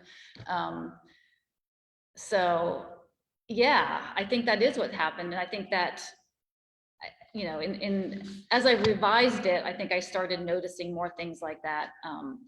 But I'm still learning about my story from the things that people notice about it. And I really like that. So thank you for that observation. I'm gonna write that down. Thank you. Hi, Becky. Thank you so much. Hi. I love this story. It's so funny. And your other stories, they just have this humor to it. And I just wonder for you, what role does humor play when you're writing about things that are, you know, so depressing or, you know, really just heavy? I just wonder what your thoughts are. Thank you, Meg. It's good to see you. Yeah, the role of humor. I love to read things that are funny. I love that combination of well, I mean, I think in real life, we need humor to get through the hard things, the difficult, depressing things, like we need that in life. One of my favorite stories is in the cemetery where Al Jolson is buried by Amy Hempel. And that is a really difficult story. And the way the characters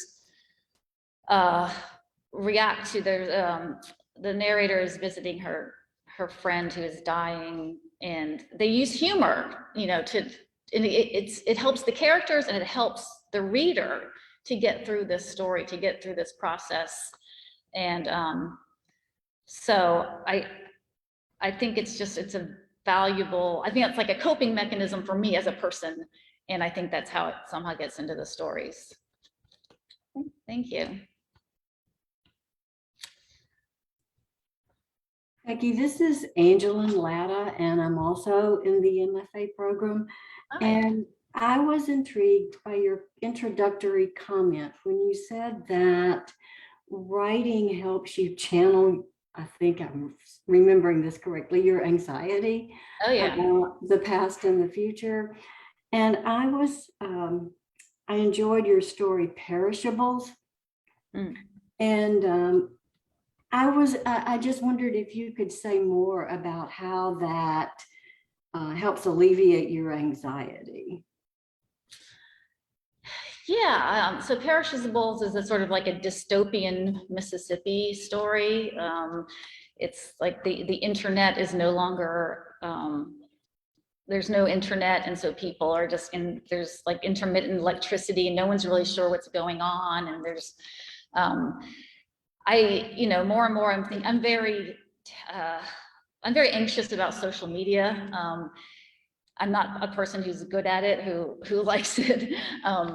And more I'm thinking about the ways that, you know, technology can bring people together and, you know, obviously bring people apart. And, you know, one time I just said to my husband, like, what happens? I'm also fascinated by internet trolls. What is wrong with people? I'm like, what would happen to the internet trolls if there's no internet? What are they gonna do? And so I think that's sort of where it came from, this idea of like, I'm writing from the point of view of an internet troll who has no internet. Like, what's the situation? What are they gonna do? And what he does is he writes nasty little notes on paper and like throws them over his neighbor's fences. And that was like fun. Like that was like, it's like a big anxiety, but it's like, let's just channel it into this bizarre scenario and see what happens. So that's sort of where that started. Thank you for that question. Hope that answered it sort of. Yes, thank you. I enjoyed the story. Thank you.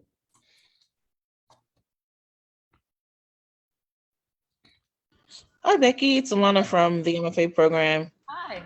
I have a question for you. So my question is about sort of like a craft question. In terms of, you know, creating your stories, how do you, like, what's your relationship between like character and plot, or plot and character? That's a great question, because I mean, those things are just absolutely connected. And I think even like I said, with that last story of perishables, I thought of the character first. I didn't think of like what happens, like the idea of there being no internet, what do we do? But I thought of the person, like what happens to this person? And I think that's the only way I can find my way into a story, and figure out where it's gonna go. Usually, I mean, not always, but that's usually the way in. So more and more it's the plot comes from the character. Or like one of the stories in here, Sharon by the Seashore, came from the first line is Sharon sells sex toys by the seashore. And I heard somebody talking about somebody who sold sex toys, like they would drive around and plug them into their cigarette lighter, keep them recharged. And I'm like, that is great. I want to know more about this person. I don't need to meet this person in real life, but I'm going to make that person up and I'm going to figure out what to do with them. And so, yeah. Witnesses as an alternating point of view story. Sometimes I get so interested in the characters I put in there that I'm like, well, and I have both point of views in the story. So I think a lot of it is the character first, and then I just sort of see where it goes. And that's sort of a quick answer, but I hope that helps. Absolutely. Thank you. Thank you.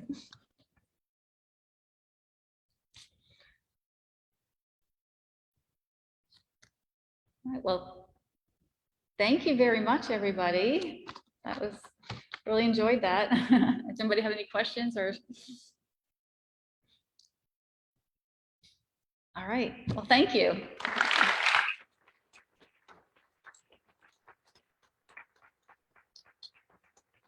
I just have one last thing I want to say. You know about there's like global supply chain issues. So this book is like super hard to find. It's like, I don't know where it is, but the wonderful Friendly City Books, they magically have some. So at their pop-up store and also online, they have all the Symposium authors books. So I just wanted to give a shout out because it's a wonderful independent bookstore that we should all be supporting. So thank you.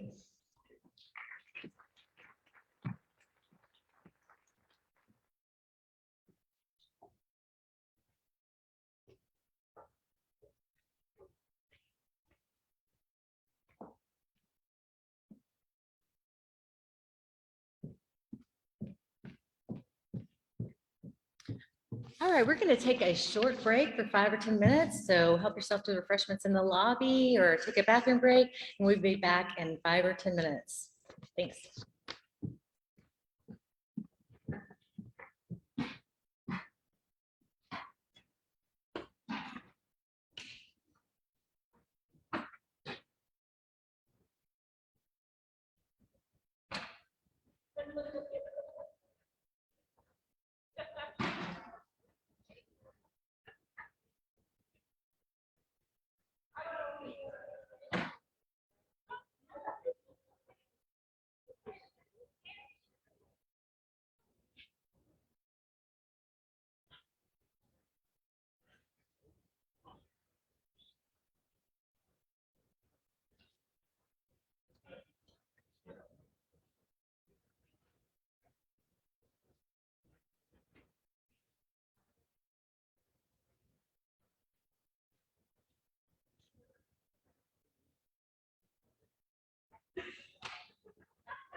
And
I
We're about to get started for the second half. If everybody could make their way back to their seats or their computer screen.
All right, y'all, what a lineup.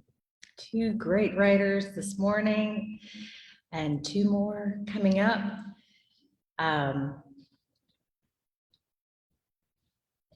Next up, we have Josh and Nguyen, who is a PhD candidate at the University of Mississippi, a collegiate national poetry slam champion, and a native Hagenston, meaning native Texan like myself.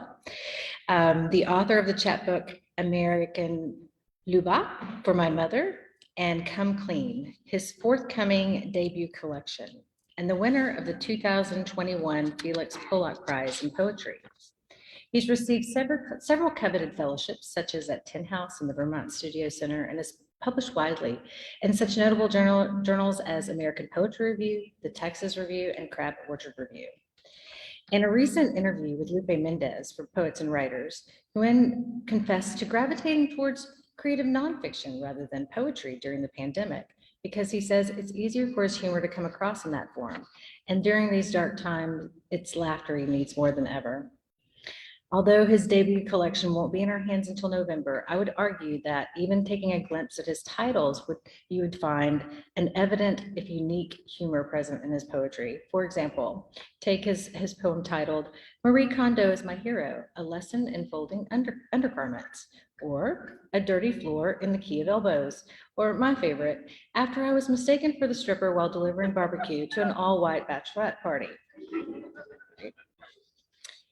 There's definitely humor in these poems, but there's more than that. He deftly moves from humor to a deeper exploration of the human condition through what reviewers called a subdued lyric force, sensuously constructed, an unflinching look at how one tries to make order and sense of the messy dazzlement of life.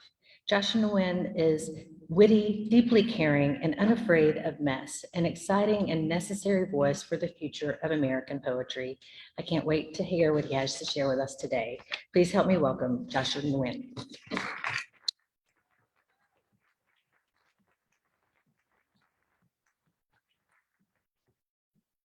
Hello.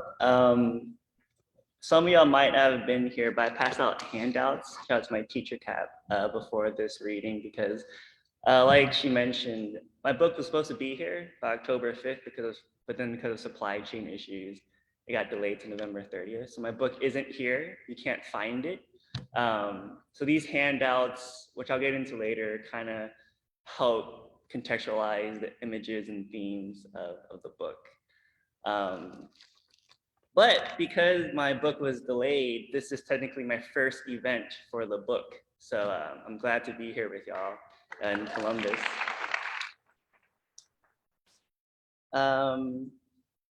So yeah, if you look at the handout, it's just a book plate I made. It has a Polaroid on it, and on it you see the image of a Vietnamese American masculine presenting body, or the back of it, with a broom between their legs. And there are 3 of these Polaroids throughout the book. The book is in 3 sections. But I think the Polaroid has themes that really resonate with what I hope you get from the book, which is themes of the quotidian, the domestic, particularly within an Asian American masculine presence. There's a vulnerability, and you'll find a vulnerability throughout the entire book.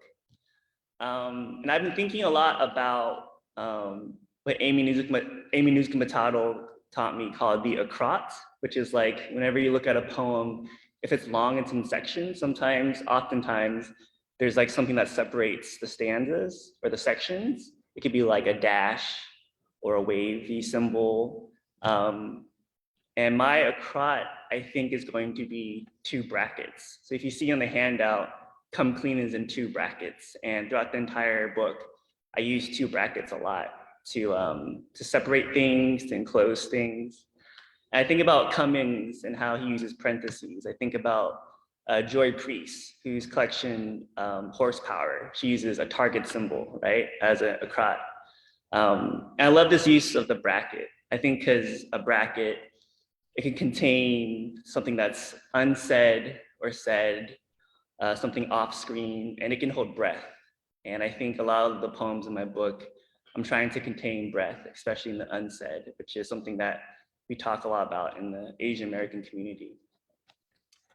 The central questions of this book, Come Clean, is it possible for the speaker to compartmentalize their sadness, their trauma? And by the end of the book, it's up to you to decide if successful. The first poem I'll read is the frontispiece of the collection. The hero that the speaker is trying to strive to in this book is Marie Kondo. If you don't know who Marie Kondo is, she has a show on Netflix, she has a book, and she's really about tidying your life, which is the physical, but also the emotional, the mental. So throughout the book, the speaker is trying to be like Marie Kondo. So this is the frontispiece, and it begins with an epigraph by Marie Kondo. Save me, Marie Kondo. Epigraph. When you put your house in order, you put your affairs and your past in order too. I open my jaw to a framed photo of a grandmother I know from my first memory. It picks, and scoops little droplets of honey with a toothpick made from splinters in the door. Her shoulder smells of incense, lavender, love. Everyone around me, cousins, uncles, third cousins, friends of cousins, is crying. My father cries a sound I will never hear again, his mouth lock-jawed over the beige mound at the foot of the bed. 10 lifeless toes crease beneath the hospital blanket. Hospital bed, half-used tiger balm, EKG machine, rosary. Or I open my jaw to a grandmother from my first memory. It splinters like ice in Texas. Her shower smells of incense in Wisconsin and never crying again. Everyone around me, cousins, uncles, and the one who grabbed me cries. I'm crying, but a father will never come near again. My childhood room locked, reading bedtime stories that shovel the attic within the attic, open. This box for the herbs, this box for the knives, this box for her aoyais, this back for her yong, this box for her pearls, this box for her globes, this box for her purple robes, this box for the cognac, this box for the Hail Marys, this box for the rice paper, this box for the orange star, this box for the tar. Or, memory is a grandmother's jaw, it splinters.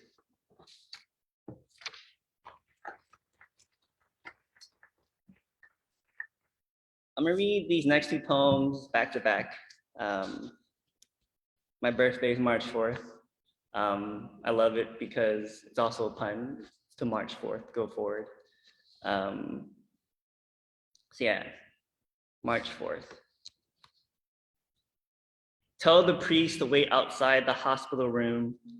I'm wiping the blood off his handsome head. My son must be presentable to the world. My son, the world will try to bury you. Your name will be Jom, meaning loyalty, or made bed every morning. I sent your father home to tidy up the house. I hid a bottle of fish sauce in your crib. Do not forget that I am your mother. I will give you a clean life. I will stitch you a towel out of lullabies. I will hold you in one hand and a napkin in the other. You will collect the dust from the attic, catch it on your tongue. You'll be porcelain jade and the slipping of dishes into the sink. You'll be hair slicked back, skin clear, and mouth compressed. But right now, this moment, you are imperfect. You are a dragonfly made of placenta rouge. Right now, I have your blood and my blood cradled. A sacred intimacy, seeing your filthy innocence. My first memory was 4-year-old me drooling over my mother's bare shoulder. She makes sure to keep swaying because she needs me to stay quiet, to not interrupt the drowning at the foot of the hospital bed. where my father lay sprawled, his legs floating on the linoleum, his hands tucked in his mother's left foot, holding onto her last exhale. The doctor says something where his mouth contorts into a garrote. My father lets out a cry, a hook that tears itself into my earlobe, the kind of childlike wail that disrupts the homily until the echo is carried away outside, and you know they feel awful, and it's not their fault. But after you drag your finger through the water and see them red and exasperated outside, you say nothing to them. And what is the worth of pride when your boat burns into the ocean, when you are the fire and the ship sinking and the salt digging into eyes, skin of your hands torn from holding the anchor dragged by the riptide? What then can a circling family in the hospital do when the captain is damning the God his mother reminded him to pray to every night because she said, "How do you know when it will be your time?" Even though a week prior, my parents were asking around for white headbands, incense, and life vests to prepare for the funeral.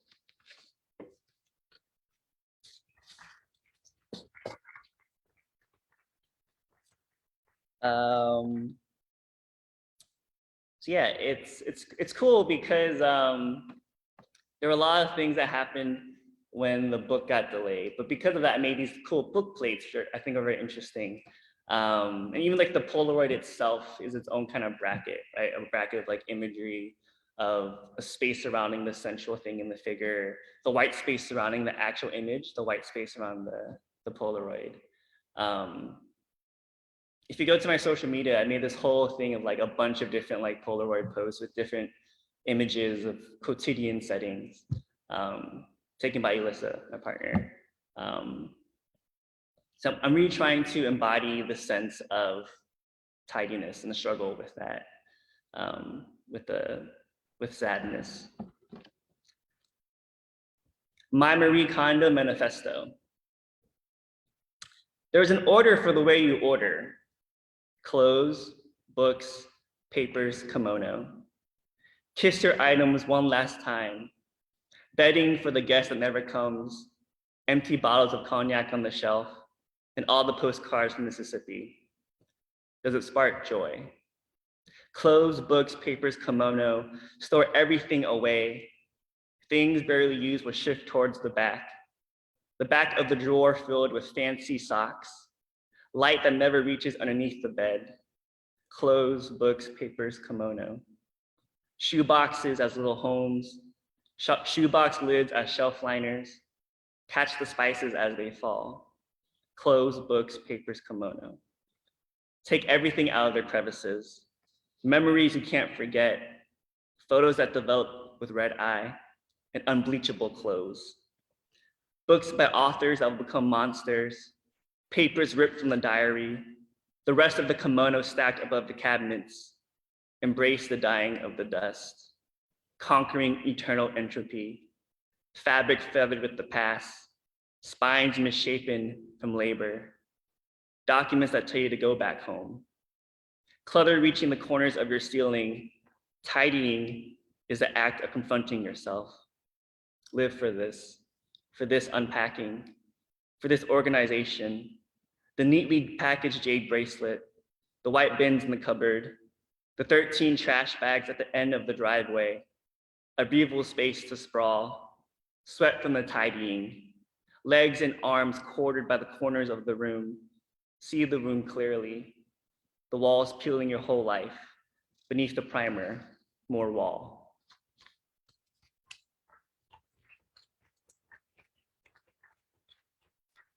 Yeah, like Brandy mentioned earlier about some of my humorous poems, and I think for a while I used humor as a way in, and I think humor is great because it can definitely disarm the reader, and then they're open to any other emotion. I think about I was talking with Kendall's class about this. I think about Fleabag. I think about Atlanta, right? Those TV shows where the mix of humor really gets you belly laughing, and then it's easier for you to cry.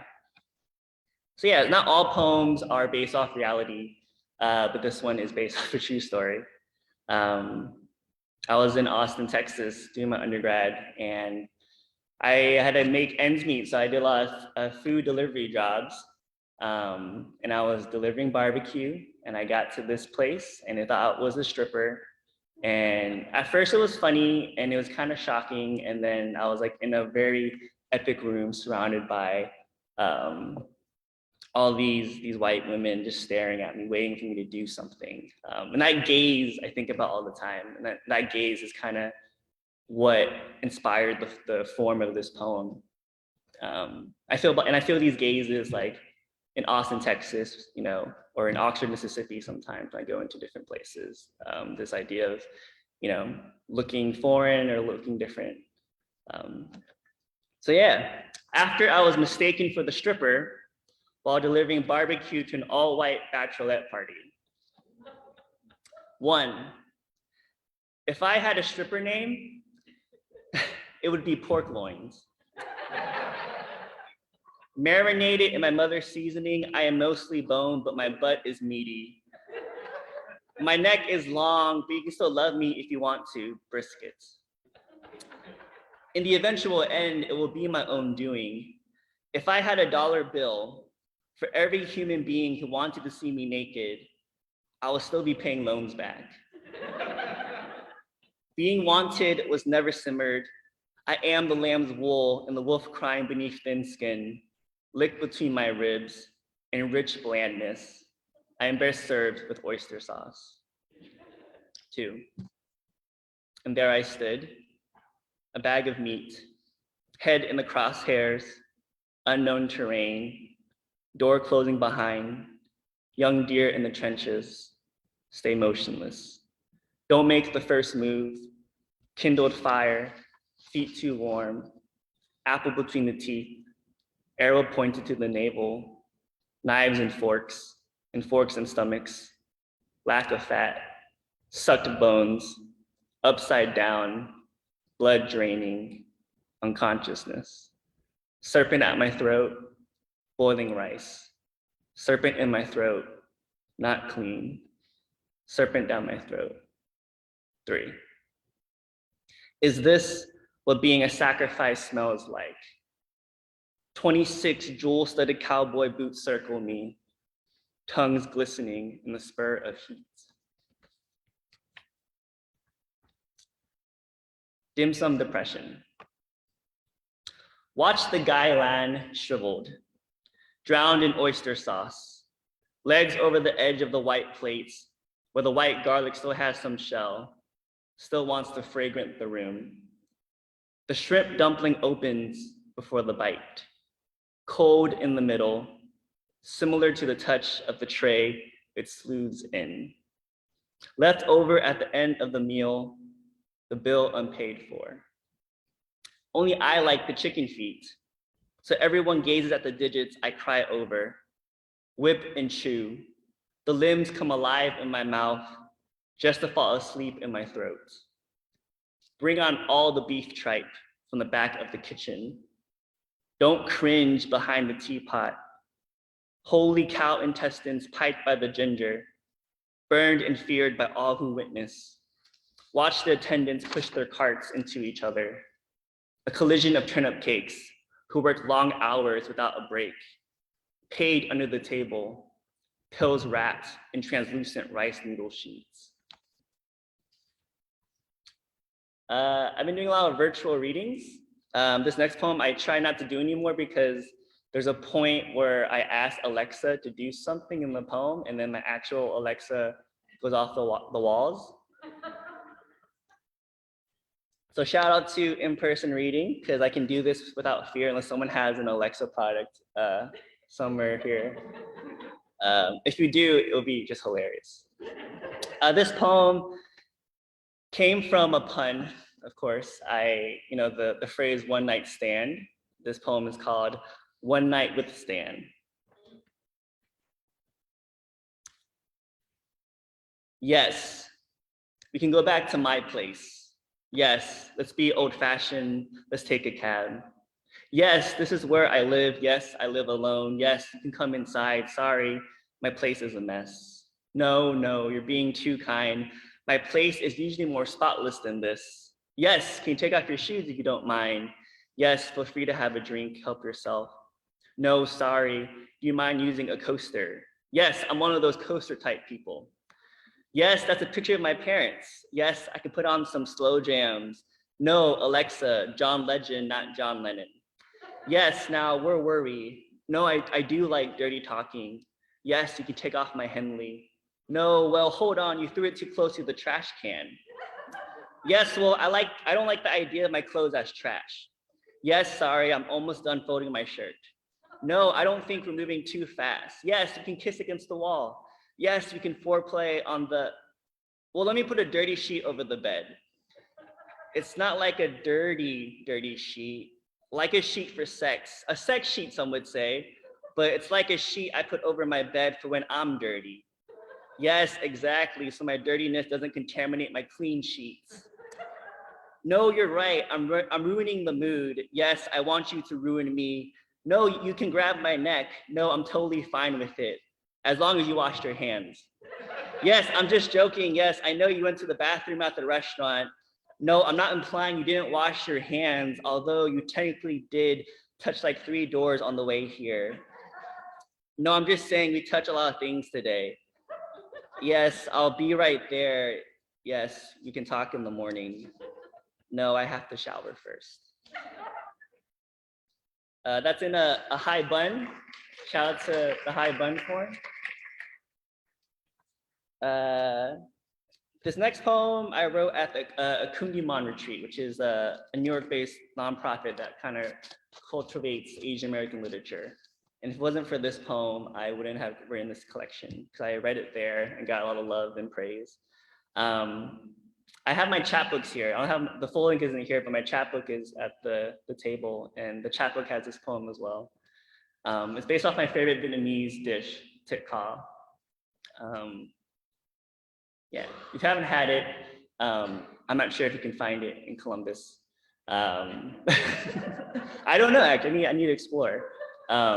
But maybe, I don't know. Thit kha. Miles away, I forget to peel the eggs the night before.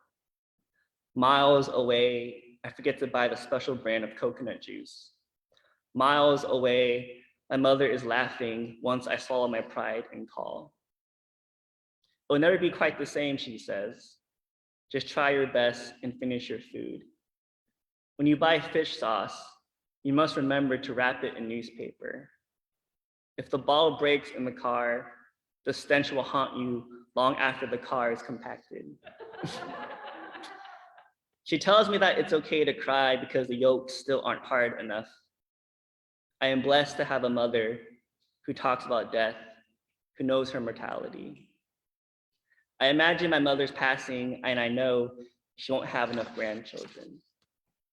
I will have added too much pepper, not enough boiled eggs. It's called simmering for a reason. The house smells of coconut. Braised pork and hot rice, rice cleaned thoroughly. Between the sound of the blue flame lies an emulsified telephone cord. Our recipes will never be quite the same, but we both wear gloves to peel eggs. When I cook for my mother, I know she will lie. All right, I have 3 more poems for y'all. So what I'm trying to do with this book also is highlight this Vietnamese traditional form called the Luc Bat. Luc Bat is a very complicated form way back in the day, and I heard about it at a dinner with my parents, and we never talked about literature. They're kind of indifferent, I think, to what I do. But I found out that growing up, that was their poetic form that they studied in school in Vietnam, and I never heard about this. So I went home and went on JSTOR and researched the Luc Bat, and there's not a lot of contemporary ones. And it was hard because they're all in Vietnamese. I'm not the greatest reader of Vietnamese. I'm not that fluent. But I knew the rules, and I spent time wrestling with how to write with it in the English language. And I contorted some of the rules, and I called it an American Luc Bat, which I still wrestle with doing this. It's very like Asian American to do that task of appropriating this form. But Yeah, I created the American Lookbot for a bridge to this Vietnamese tradition that I don't really know much of besides my parents and through the articles I found on JSTOR, there's like 5 of them. And it's also a bridge to my parents who, you don't talk about literature much, but then after this talk, I learned that at the dinner table where my dad reads his Vietnamese like novellas, most of them were in the Lookbot form. So this whole time I had no idea that he was like immersing himself in this form. So this is one of the American Lookbots. This is American Lookbot for marination using fish sauce. When I open the brand new bottle, the new management burns down the door. You can't use that here. You have caught the next door neighbors in a hex, and I see them bear witness through their nostrils. They're not used to this tingle, this tooth that wiggles above their tongues. They fall and dissolve. In the hall, they shout, keck, kick, beg for mercy out to white angels who part the sky in half for rain to cry its cleanse unto July, to wash away the fresh fish sauce from my lips. Let me hawk and spit vicious tang on my shit neighbors. I will sip one last gurgle and break the flask of Viet potion fast against the ground.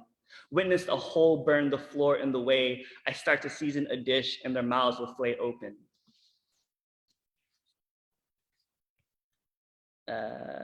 Second to last poem. I wanted the mother in the book to respond, right? I wanted not just to create, poems about family and then a mother-son relationship. I wanted a chance for a palinode to happen, for the mother to respond at the end of the book. So this is called Hoarder. We left everything so you could have everything. Now we have some things and you want us to have nothing. Your old trophies, relics, proof you tried to make us proud. Our jade at the bottom of a boat, capsized by salt. Our first couch swept by a flood, they said, couldn't happen in a no flood zone. Your father and I gathered our urns we collected and tied them to the boat and called it an anchor and called it grounded and called it land ho, home of the free range farms filled with meat we never had to kill ourselves. I could have been the wife of a general, could have lived in decadence, a fresh crab meat pre-picked apart, but my mother latched onto an idea of independence, clawed onto the image of America, the sponsor, the savior, not the safer. There are pearls in the ground next to my nieces, argon anklets, necklaces touched by napalm, rings with black nail residue. There was no space for trinkets or tombs. There are pearls in the ground next to my nieces. The dead is a permanence more fit for forever frills. Only room for pockets filled with dragonflies. Just dirty forearms and touches by soldiers and your grandmother. You can clear out your childhood bedroom. I'll still find the permanent marker behind the paints, but you leave our attic alone, a mouth, a stomach, cardboard boxes of paper cuts and newspapered porcelain. You leave our attic as is, or else I'll tear open your belly button, store my gray hairs in there, along with your father's fishing pole, and of course our tongues. I'll open you up. I'll use a dragonfly as a key. Before this last poem, I just want to thank y'all for having me.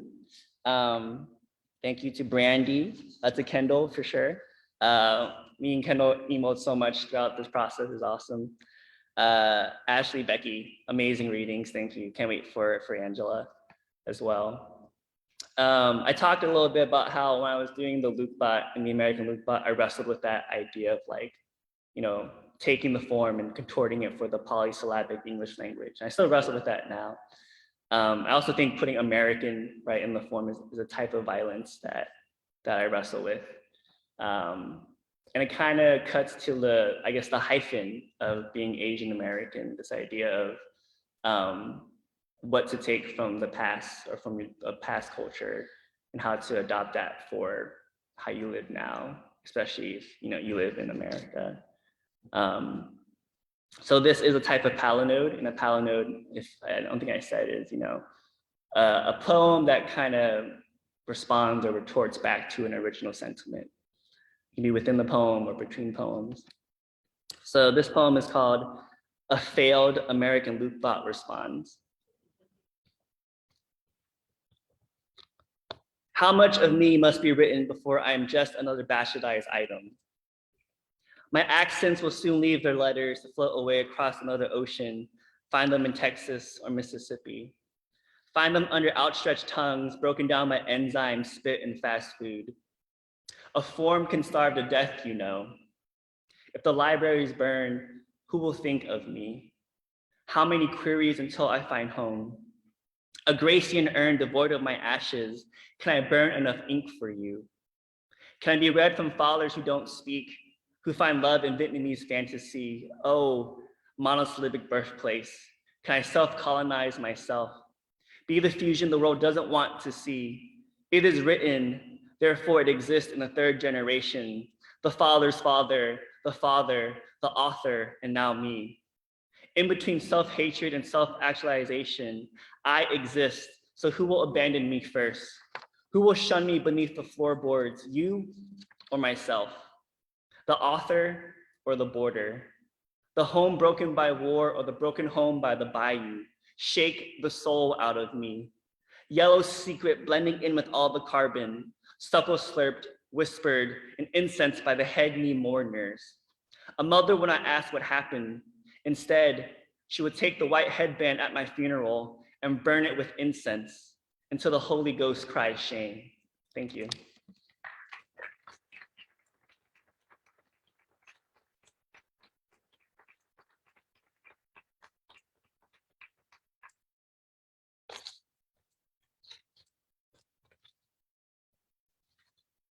Any questions? You can shout them out. I can like project them back or from the gods that the voices we hear, you know.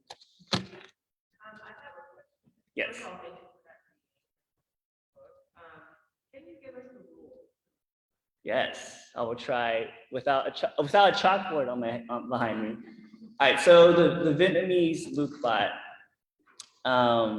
it's all one usually big epic poem, and so Vietnamese is a monosyllabic language. So every word is one syllable, which makes rhyming pretty easy. So the Lukbat is 6 syllable, 8 syllable, 6 syllable, 8 syllable. But in Vietnamese, it's 6 words, 8 words, 6 words, 8 words, so on and so forth. Kind of like the hymn, right? The hymn but the tricky part is the 6th syllable of the 6th syllable line has to rhyme with the 6th syllable of the next 8 syllable line. And then that 8th syllable of the 8th syllable line has to rhyme with the next 6th syllable of the 6th syllable line. And that has to rhyme with the next 6th syllable of the 8th syllable line, and so on and so forth. It's a mind-numbing. So for the American Lukbat, all I did was kept the syllable count, because in Vietnamese, it's a tonal language. So there's also a pattern of the tones, of the accents, of the diacritics, but there's not that in English. So I kept the syllable rule. So in the American Lukbat, it's like 6 syllable, 8 syllable, 6 8 6 8, and then the whole rhyming scheme. But it's cool because it gives way to momentum, because you can hide internal rhyme so well. And whenever you shift to a different rhyme scheme, it feels kind of fluid, more natural. And the traditional Lukbat in Vietnam, it was used for epics about finding their way home, like usually warriors. So whenever I write the American Lukbat, I tend to write it in the headspace of like home or tradition, or trying to bridge the hyphen in Asian American. Thank you for your question. Oh, let's do it. Hi. Hey, shout out. Shout out Texas.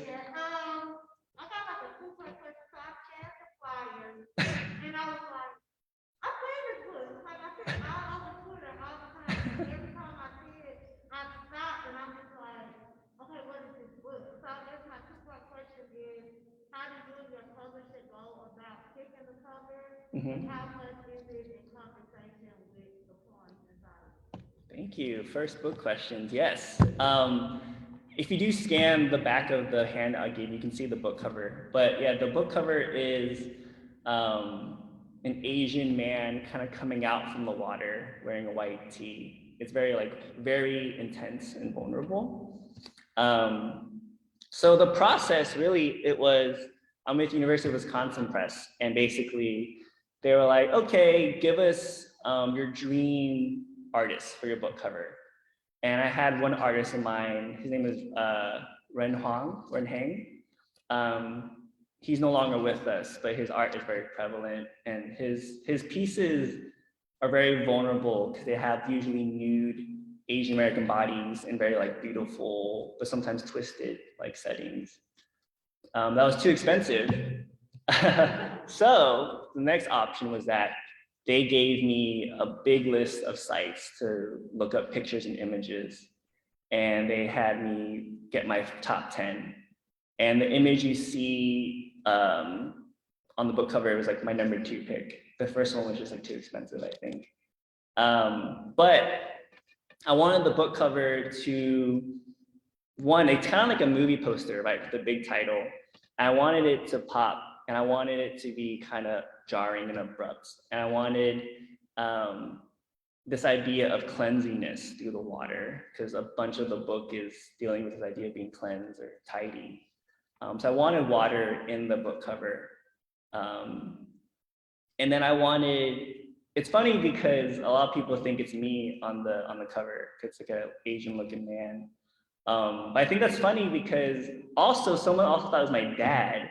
So there's a lot of perceived lineage through people's interrogation of the book cover. I think it's very fascinating.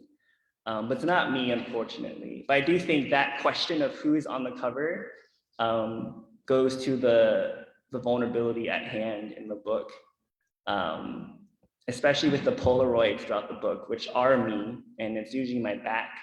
And it's not till the end where you see the face. So this whole book, there's a slowly unlayering of this speaker trying to organize their fragments in memory. And then in the end, they might feel at peace to show the full themselves. So yeah, the book cover is a glimpse into an uncovered, uncleansed image. Thank you for the question.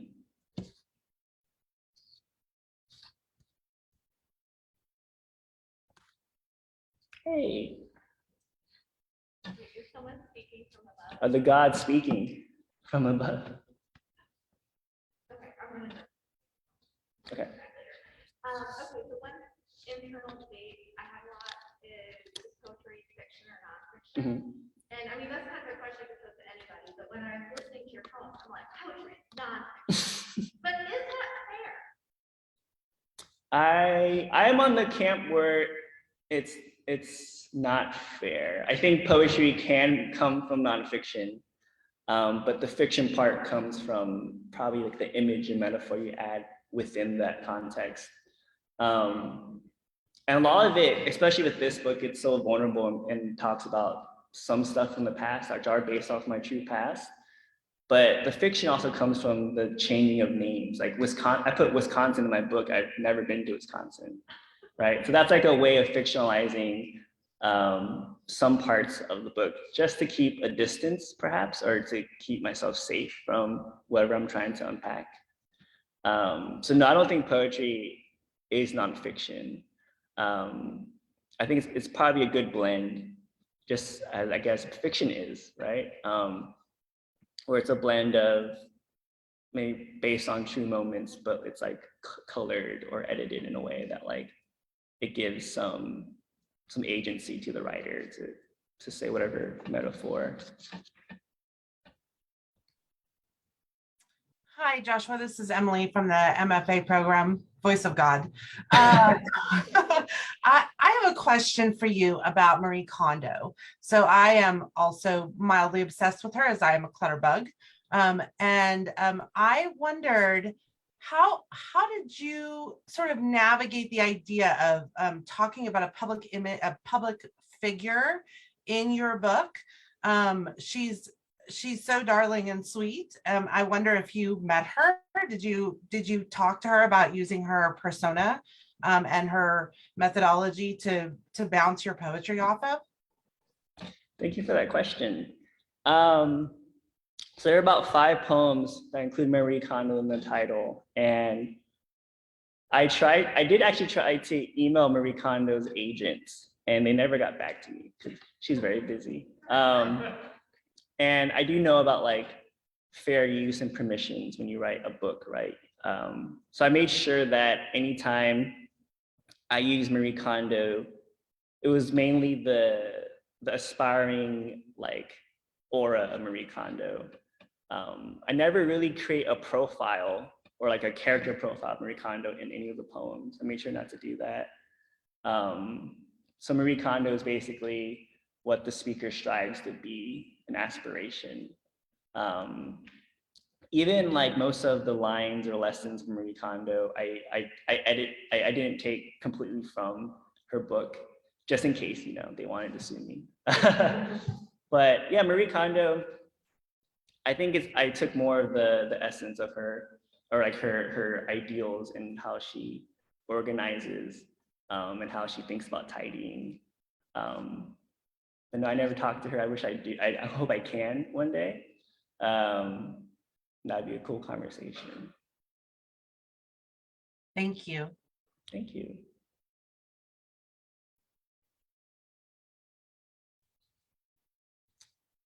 If no one has any more questions, thank you so much for having me. I'm happy to talk to you afterwards, and thank you.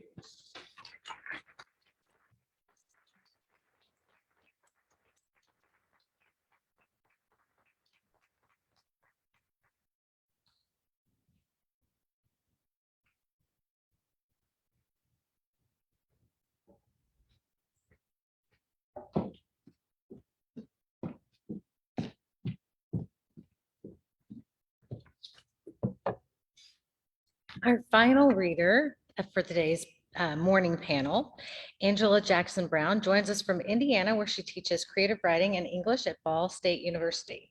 As a fiction and nonfiction writer, poet, and playwright, Angela Jackson Brown is what they call in some industries a quadruple threat. Among the several plays she has written, Anna's Wings was selected to be part of the Indie Fringe Diva Fest. Flossie Bailey Takes a Stand was featured in Indiana's bicentennial celebration at the Indiana Repertory Theater. And Dear Bobby, the musical, co-written with Peter Davis, was featured in Onyx Fest in Indianapolis. She was recently awarded the Alabama Authors Award in Poetry for her debut collection, House Repairs. She is the author of the riveting novel, Drinking from a Bitter Cup, and has published poetry, fiction, and nonfiction in numerous literary journals. Her new novel, When Stars Rain Down, paints what reviewers have called the powerful, timely, and compelling story of Opal Pruitt, her family and community in Parsons, Georgia in the summer of 1936, persevering in the pressure cooker of the Deep South, where through Opal's intelligent and authentic voice, the book confronts issues of racism, injustice, and white privilege head on. In a recent interview, Jackson Brown discusses the meticulous nature of her research on this historical novel and her commitment to authenticity and respect for her characters.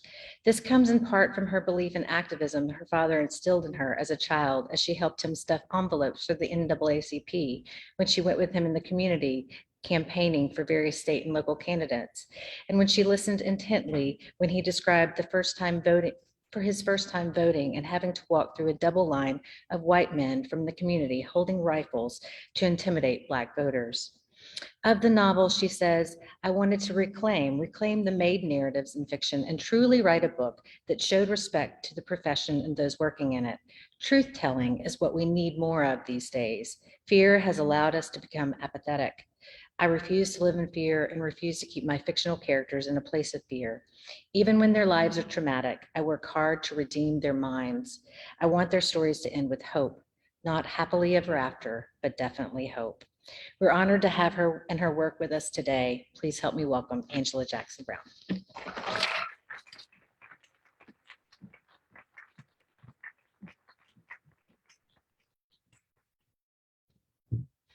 Good morning. So first, I would like to thank Kendall and all of the organizers of this symposium and for the hospitality that we've been shown. I'd also like to thank the president for last night's amazing meal and fellowship. It was wonderful to be present with all of the other authors you're going to get a chance to hear this weekend. And then thank you to all of you who elected to come out on a Friday morning and listen to a bunch of authors read to you and answer questions about writing. So I'm so happy for that. Ashley, Becky, Joshua, you are hard acts to follow, but I am happy to be a part of this collective of the morning. It is never lost on me when I get the opportunity to stand in spaces like this, spaces that would have caused my ancestors to be in awe that one of their offspring made it. So I stand here not just for myself, but also for the sharecroppers, the nursemaids, the day laborers, and all of those slaves in my family that paved the way for Angela Jackson Brown to be here today.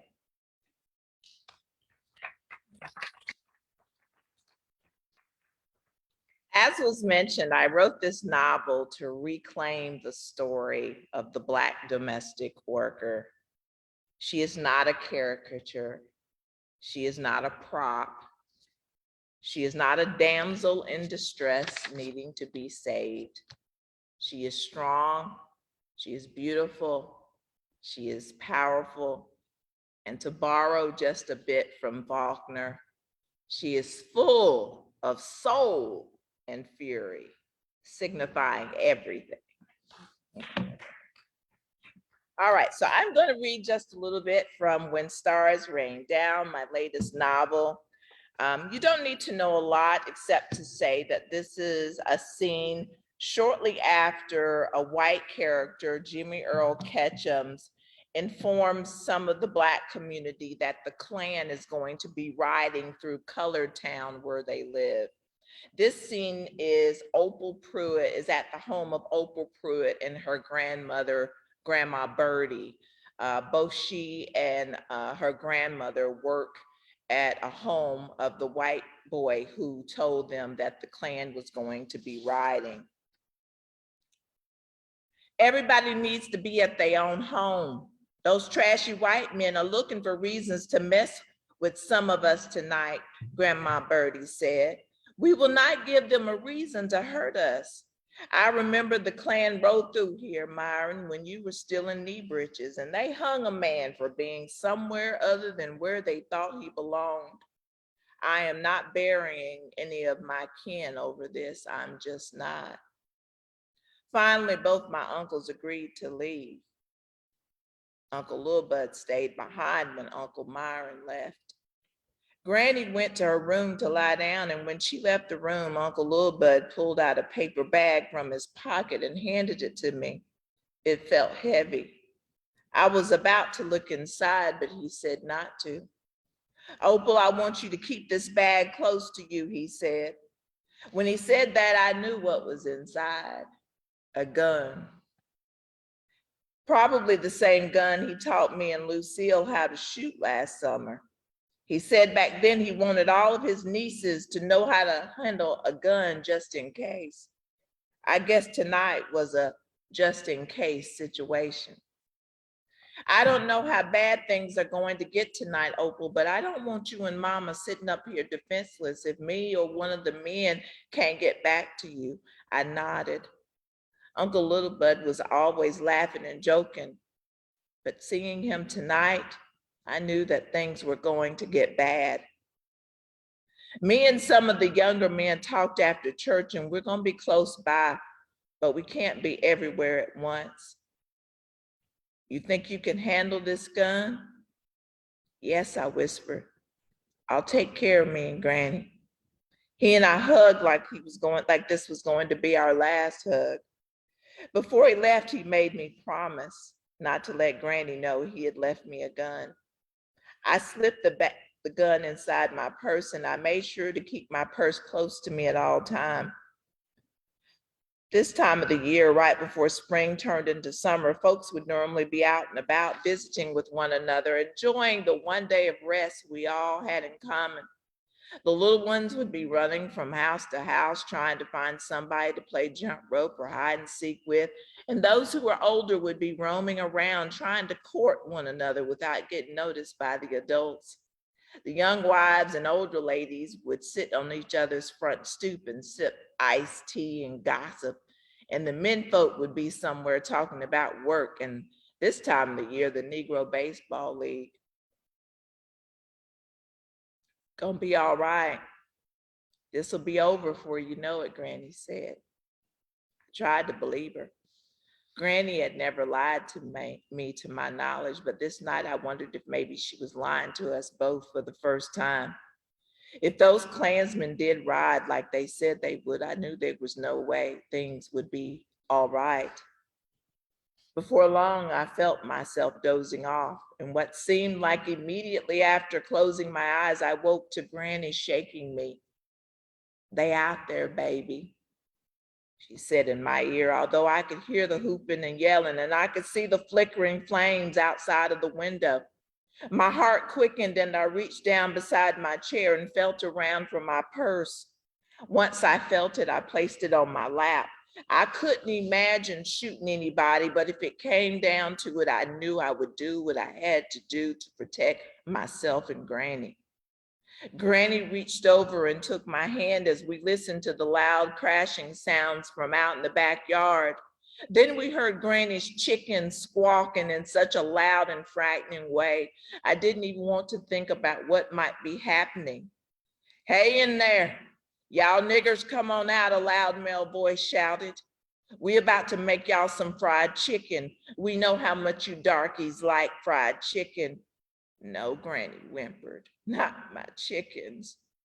Granny crept over to the window. She made a painful sound, but thankfully she stayed put. "What's going on, Granny?" I whispered. She didn't answer. I crept over to the window where Granny knelt, and I was horrified by what I saw. Those bloodthirsty demons were busy dousing Granny's chicken coop with some type of liquid that had to be kerosene or gasoline. I wanted to run out and stop them. Those chickens were like family to Granny. Granny would sit for hours talking to those chickens and babying them. It almost broke her heart for us to use their eggs.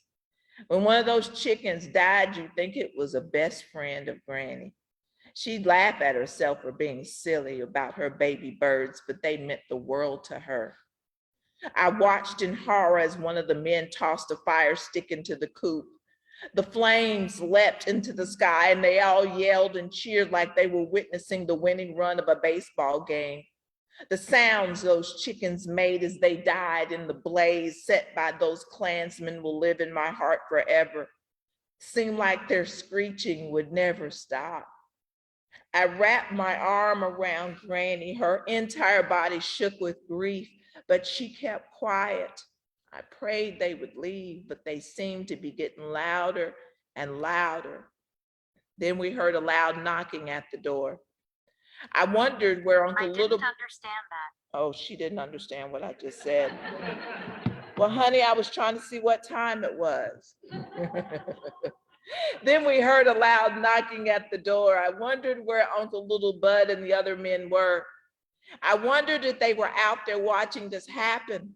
I tried not to think about the fact that in that moment, I didn't believe anybody had the power to protect us, including God, who was painfully silent right about now. "Bless your name, Jesus," Granny prayed, pulling me down on the floor so we couldn't be seen.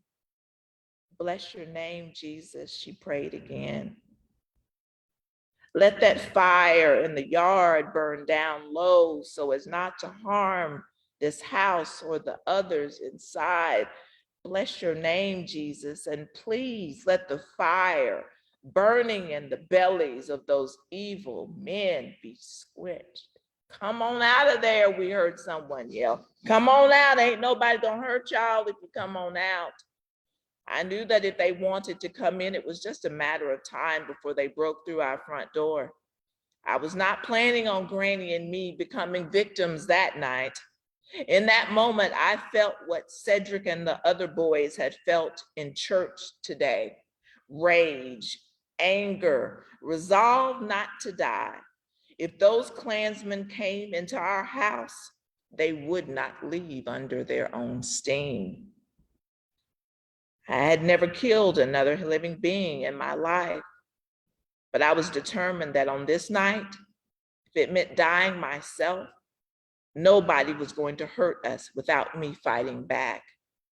I reached around on the floor until I found my purse. I quickly pulled out Uncle Little Bud's pistol. Satan was not going to have his way with us tonight. And if God really did care about colored folks, then I prayed he would give me strength so I could do what needed to be done. What are you doing with that? Granny hissed. Put that thing away, baby. They'll kill us dead if they think we got something like that in here. Lord Jesus, I know that had to be Lil Bud who gave that to you. Before I could answer, we both looked at the door. Somebody was pushing against it. I guess y'all want us to come inside where you are, the voice called out as he continued to ram against the door. I don't mind coming in there. I bet that little pickaninny gal would be just as tasty as these chickens. Granny continued to pray. At first she was soft, but the more they rammed against the door, the louder her prayers became. Granny, they gonna hear you, I whispered. I stood and aimed the gun towards the door. For the first time that night, I did not shake. My hands were steady, just like when Uncle Little Bud had first taught me how to shoot. Whatever or whoever came in, I planned to fill them with bullets and send their soul to hell. I got a gun in here, I yelled. I got a gun and I'll use it. I'm not afraid to use it. Baby, hush, Granny pleaded. You'll just stir them up worse. I heard laughter. Y'all hear that? One of them nigger wenches said they got a gun. Well, shoot it. Shoot your gun and you'll both be dead before the bullet leaves the chamber. Then there was more laughter. Then I heard what could only be Skeeter's voice. Well, I'm coming in. And you better be ready to use that gun, Piccadilly, and you better kill me with one shot because otherwise you and your granny will be swinging from one of these trees. I guarantee you that. He rammed the door again and again and again. It just never seemed to stop. And just when I thought the door couldn't possibly stand another second, the knocking and the ramming stopped. And I heard a voice that sounded better than any church song we sang on Sundays, better than any prayers Granny had prayed that night. The voice belonged to Jimmy Earl. Y'all go on. You had your fun. Now go on before the sheriff rides up here, he said. My hands began shaking again, but I continued to aim the gun towards the door. You threatening me, Jimmy Earl Ketchums? Another familiar voice said. That voice was Jimmy Earl's Uncle Rafe. As bad as Skeeter was, Mr. Rafe, his daddy was 10 times worse. No, sir, just telling you, I don't want to see any of y'all get hauled off by the sheriff tonight, that's all. You know he don't like Klan riding around this countryside. The next voice that piped up sounded like it belonged to one of Jimmy Earl's cousins. We own this countryside, Jimmy Earl. Not that nigger-loving sheriff, and sure as hell not these niggers. They may call this colored town, but this here is white man's territory. We own this land while they were still chained up like yard dogs. A bunch of the men yelled out their approval. Jimmy Earl, this ain't your fight, Mr. Rafe said. You don't want to be on the wrong side of right, now do you, boy? Y'all know this is Birdie's house. She's worked with my gran since she was a little girl. Please don't do no harm to her or her granddaughter, Jimmy Earl begged. Y'all done had your fun. You burned down her hen house. Ain't that enough? Jimmy Earl, that nigger said she was gonna shoot us. Ain't no nigger gonna get away with threatening a bunch of white men. Not even your favorite pickaninny. Skeeter, you know as well as me, Birdie nor Opal's got a gun. They scared to death. They just want y'all to leave. So that's why they said they had a gun. Use your noodle, Jimmy Earl chastised. Lord Jesus, please open their hearts to Jimmy Earl's words, Grandma said. Jimmy Earl continued to try and reason with him. I knew he was hoping that them being his kin would be enough for them to listen to him. I hoped he was right because I was seconds away from firing that gun. Uncle Rafe, my grand begged me to come see about Birdie and Opal. I sure don't want to have to go back and tell if the two of them got hurt tonight. Please go. Let this night end, I whispered. All I could think of was some of my uncles or cousins coming out and getting hurt. I prayed that these awful men would listen to Jimmy Earl and leave. All right, Jimmy Earl, if these niggers mean that much to you, then we'll ride on down the road a piece further. But I'll tell you what, Jimmy Earl, you best stay your nose out of Klan business from here on out. Don't make me forget that you're my nephew. Then I heard a lot of hooping and yelling, and then quiet. Seconds later, there was a frantic knocking at the door. Birdie, Opal, it's me, Jimmy Earl, he called. Granny struggled to get up from the floor, but then she ran to the door and pulled him into the room, hugging him so tight it was a wonder he could even breathe. Oh, Lord Jesus, she said, thank you, son.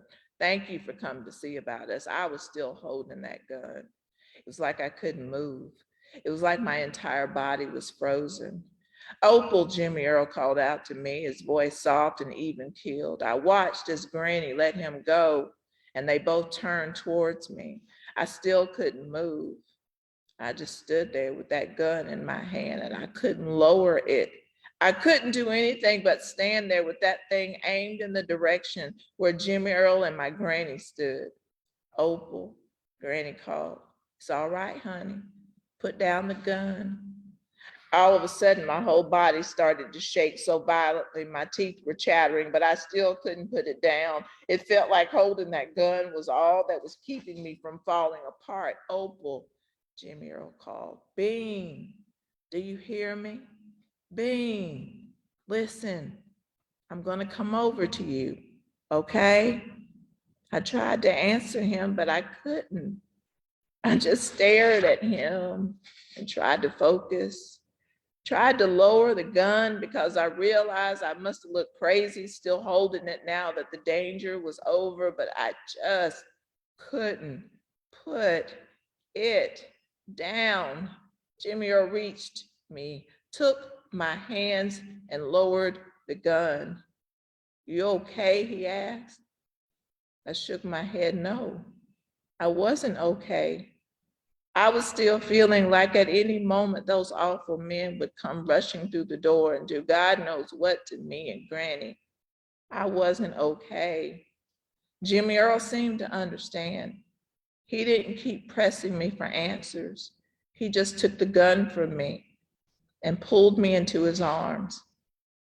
For a moment, I let myself relax into his embrace.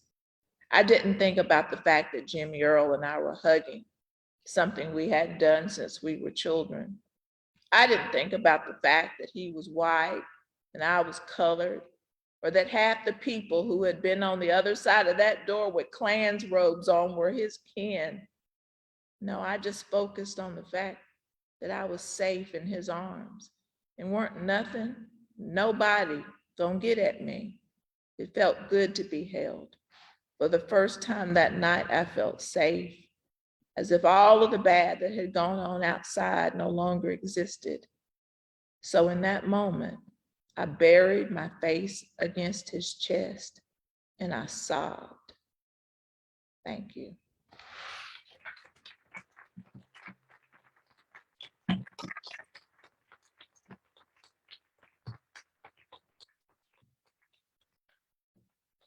Okay, so do we have any questions from the heavens or out in the audience?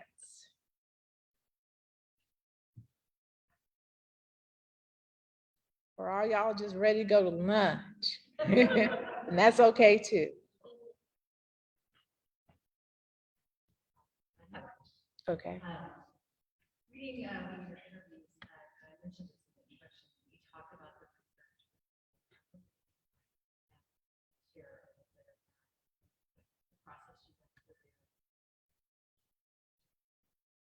through. Okay. All right. Thank you for that question. So I am what writers call a planner. And I plan to a point where it's almost neurotic. Well, no, it's not almost neurotic. It is neurotic. So before I ever write a book, I spend probably months just getting to know the people that I'm going to spend time with and write about. I'm really asking myself questions about who are these characters, what motivates them to do the things that they want to do, and then how can I best tell their story. So I started researching the characters for this book when I was a graduate student. These characters were a part of a short story collection that was my thesis. And so I know these characters and their ancestors dating back to the 1700s. If you look at my office, you'll see the family tree of all the white people that live and have lived in Parsons, Georgia, my fictional town, and all of the Black people who have also lived there, either as slaves, and then later on sharecroppers, and then later on owners of their own farms. So one thing I make sure of is I don't make assumptions in my writing. And just because I'm a Black woman from the South, I don't take it upon myself to assume that I know what every Black experience feels like. Even though there are times when, as a Black person, I'm sort of asked to be the spokesperson for the race. I realize that as much as I think I know, there's more that I don't. So I spent a lot of time really just researching 1936 when this book was set, looking up the obvious things that that I was interested in, the historical details, but more specifically reading journals, reading historical documents, reading letters and archives, just to get a good sense of what it must have been like to be a Black person then, and what it must have been like to be a white person in 1936 in rural Georgia.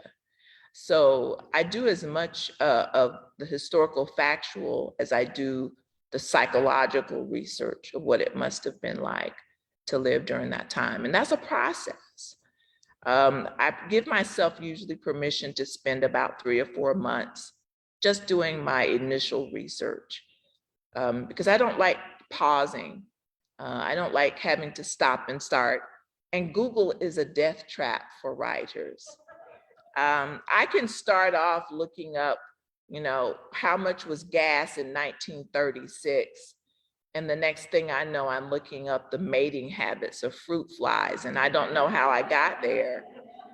So I try to give myself, a certain time period to get as much information as I can. And then after that, I just sort of jump into the writing. I talk to a lot of people.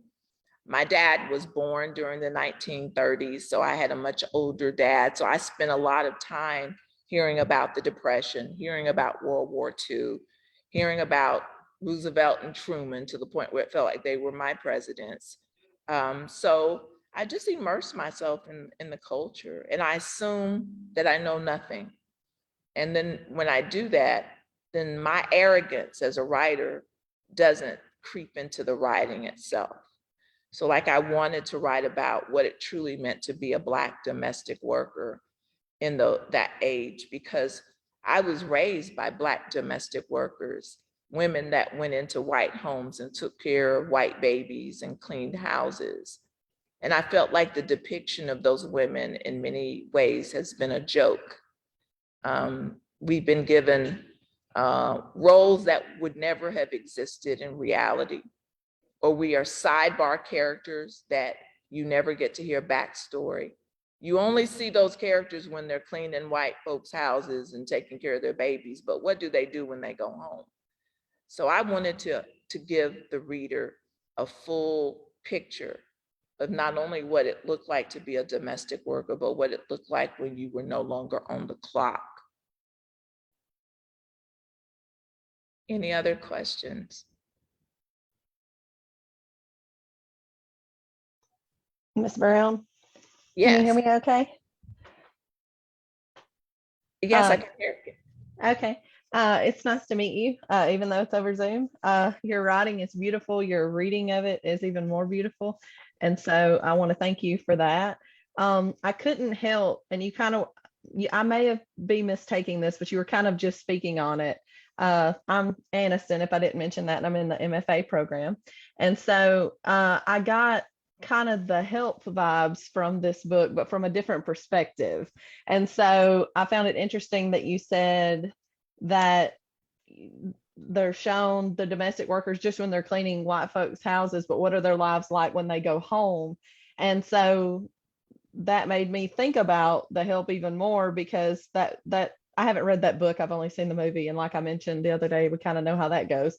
So I don't know how accurate that is to the book. I can only speak to the movie, but that does show a lot of just what it's like when they're only cleaning houses. And we don't really get a lot of that backstory of what it's like. So I just wondered, was this, I don't know, someone had brought this up in class the other day. Was this kind of an answer to that? Was this kind of your version of that? And that made me curious of that as well. And just kind of, did that have anything to do with it, basically? There's a writer, and I need to find her name because I quote this quote a lot to my students. And the quote was, and if you Google the quote, you'll find the author. It's, be careful dipping your pen in someone else's blood. And I pondered that quote for a while, the idea of telling someone else's story when it's not yours, when you don't know the history. You only know the superficial, you know what you see. And we can tell good stories based on just what we see. But I'm always more curious as a writer of what are the things that we don't see. And that takes digging. So the question was, this book an answer or reply to The Help or other books like it? It was really just me reclaiming a space and finding a way to allow my book to become a part of that dialogue. So if someone did read one of those other books written by someone who maybe didn't have the same life experiences I did, like I can remember being taken to the homes of white families, and while my aunts would clean houses, I would be on a pallet on the floor with the white kids.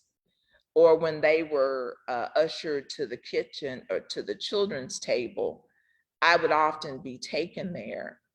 And in those moments, I felt equal to those children. I didn't see any difference.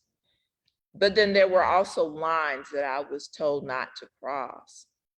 And if you've never experienced that firsthand, if you've never seen that firsthand, it's very difficult to tell an honest story, even though you might be making your best effort. So I really just wanted to be able to expose what life was like for some of these women and some of the men in ways that I wasn't seeing on the bookshelf. Toni Morrison says if there's a book that you want to read, you don't see it on the bookshelf, write it yourself. So I listened to Toni Morrison's words and decided I wanted to write the book that I had not read. And so I wanted to pay honor to all of these people in my family and other families whose stories never get told. And I think as a writer, I have an obligation to do that work. Thank you. Thank you. And I think you do that beautifully. Thank you for answering my question. Thank you. Any more questions? All right, thank you so much.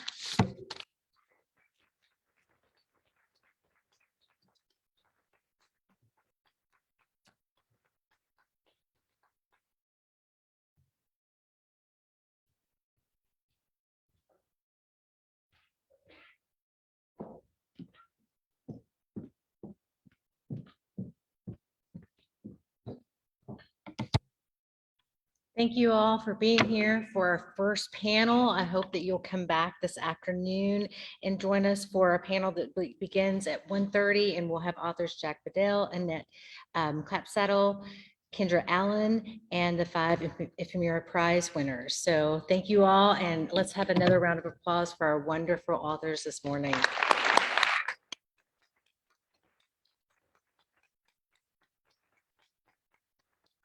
Fantastic. See you this afternoon.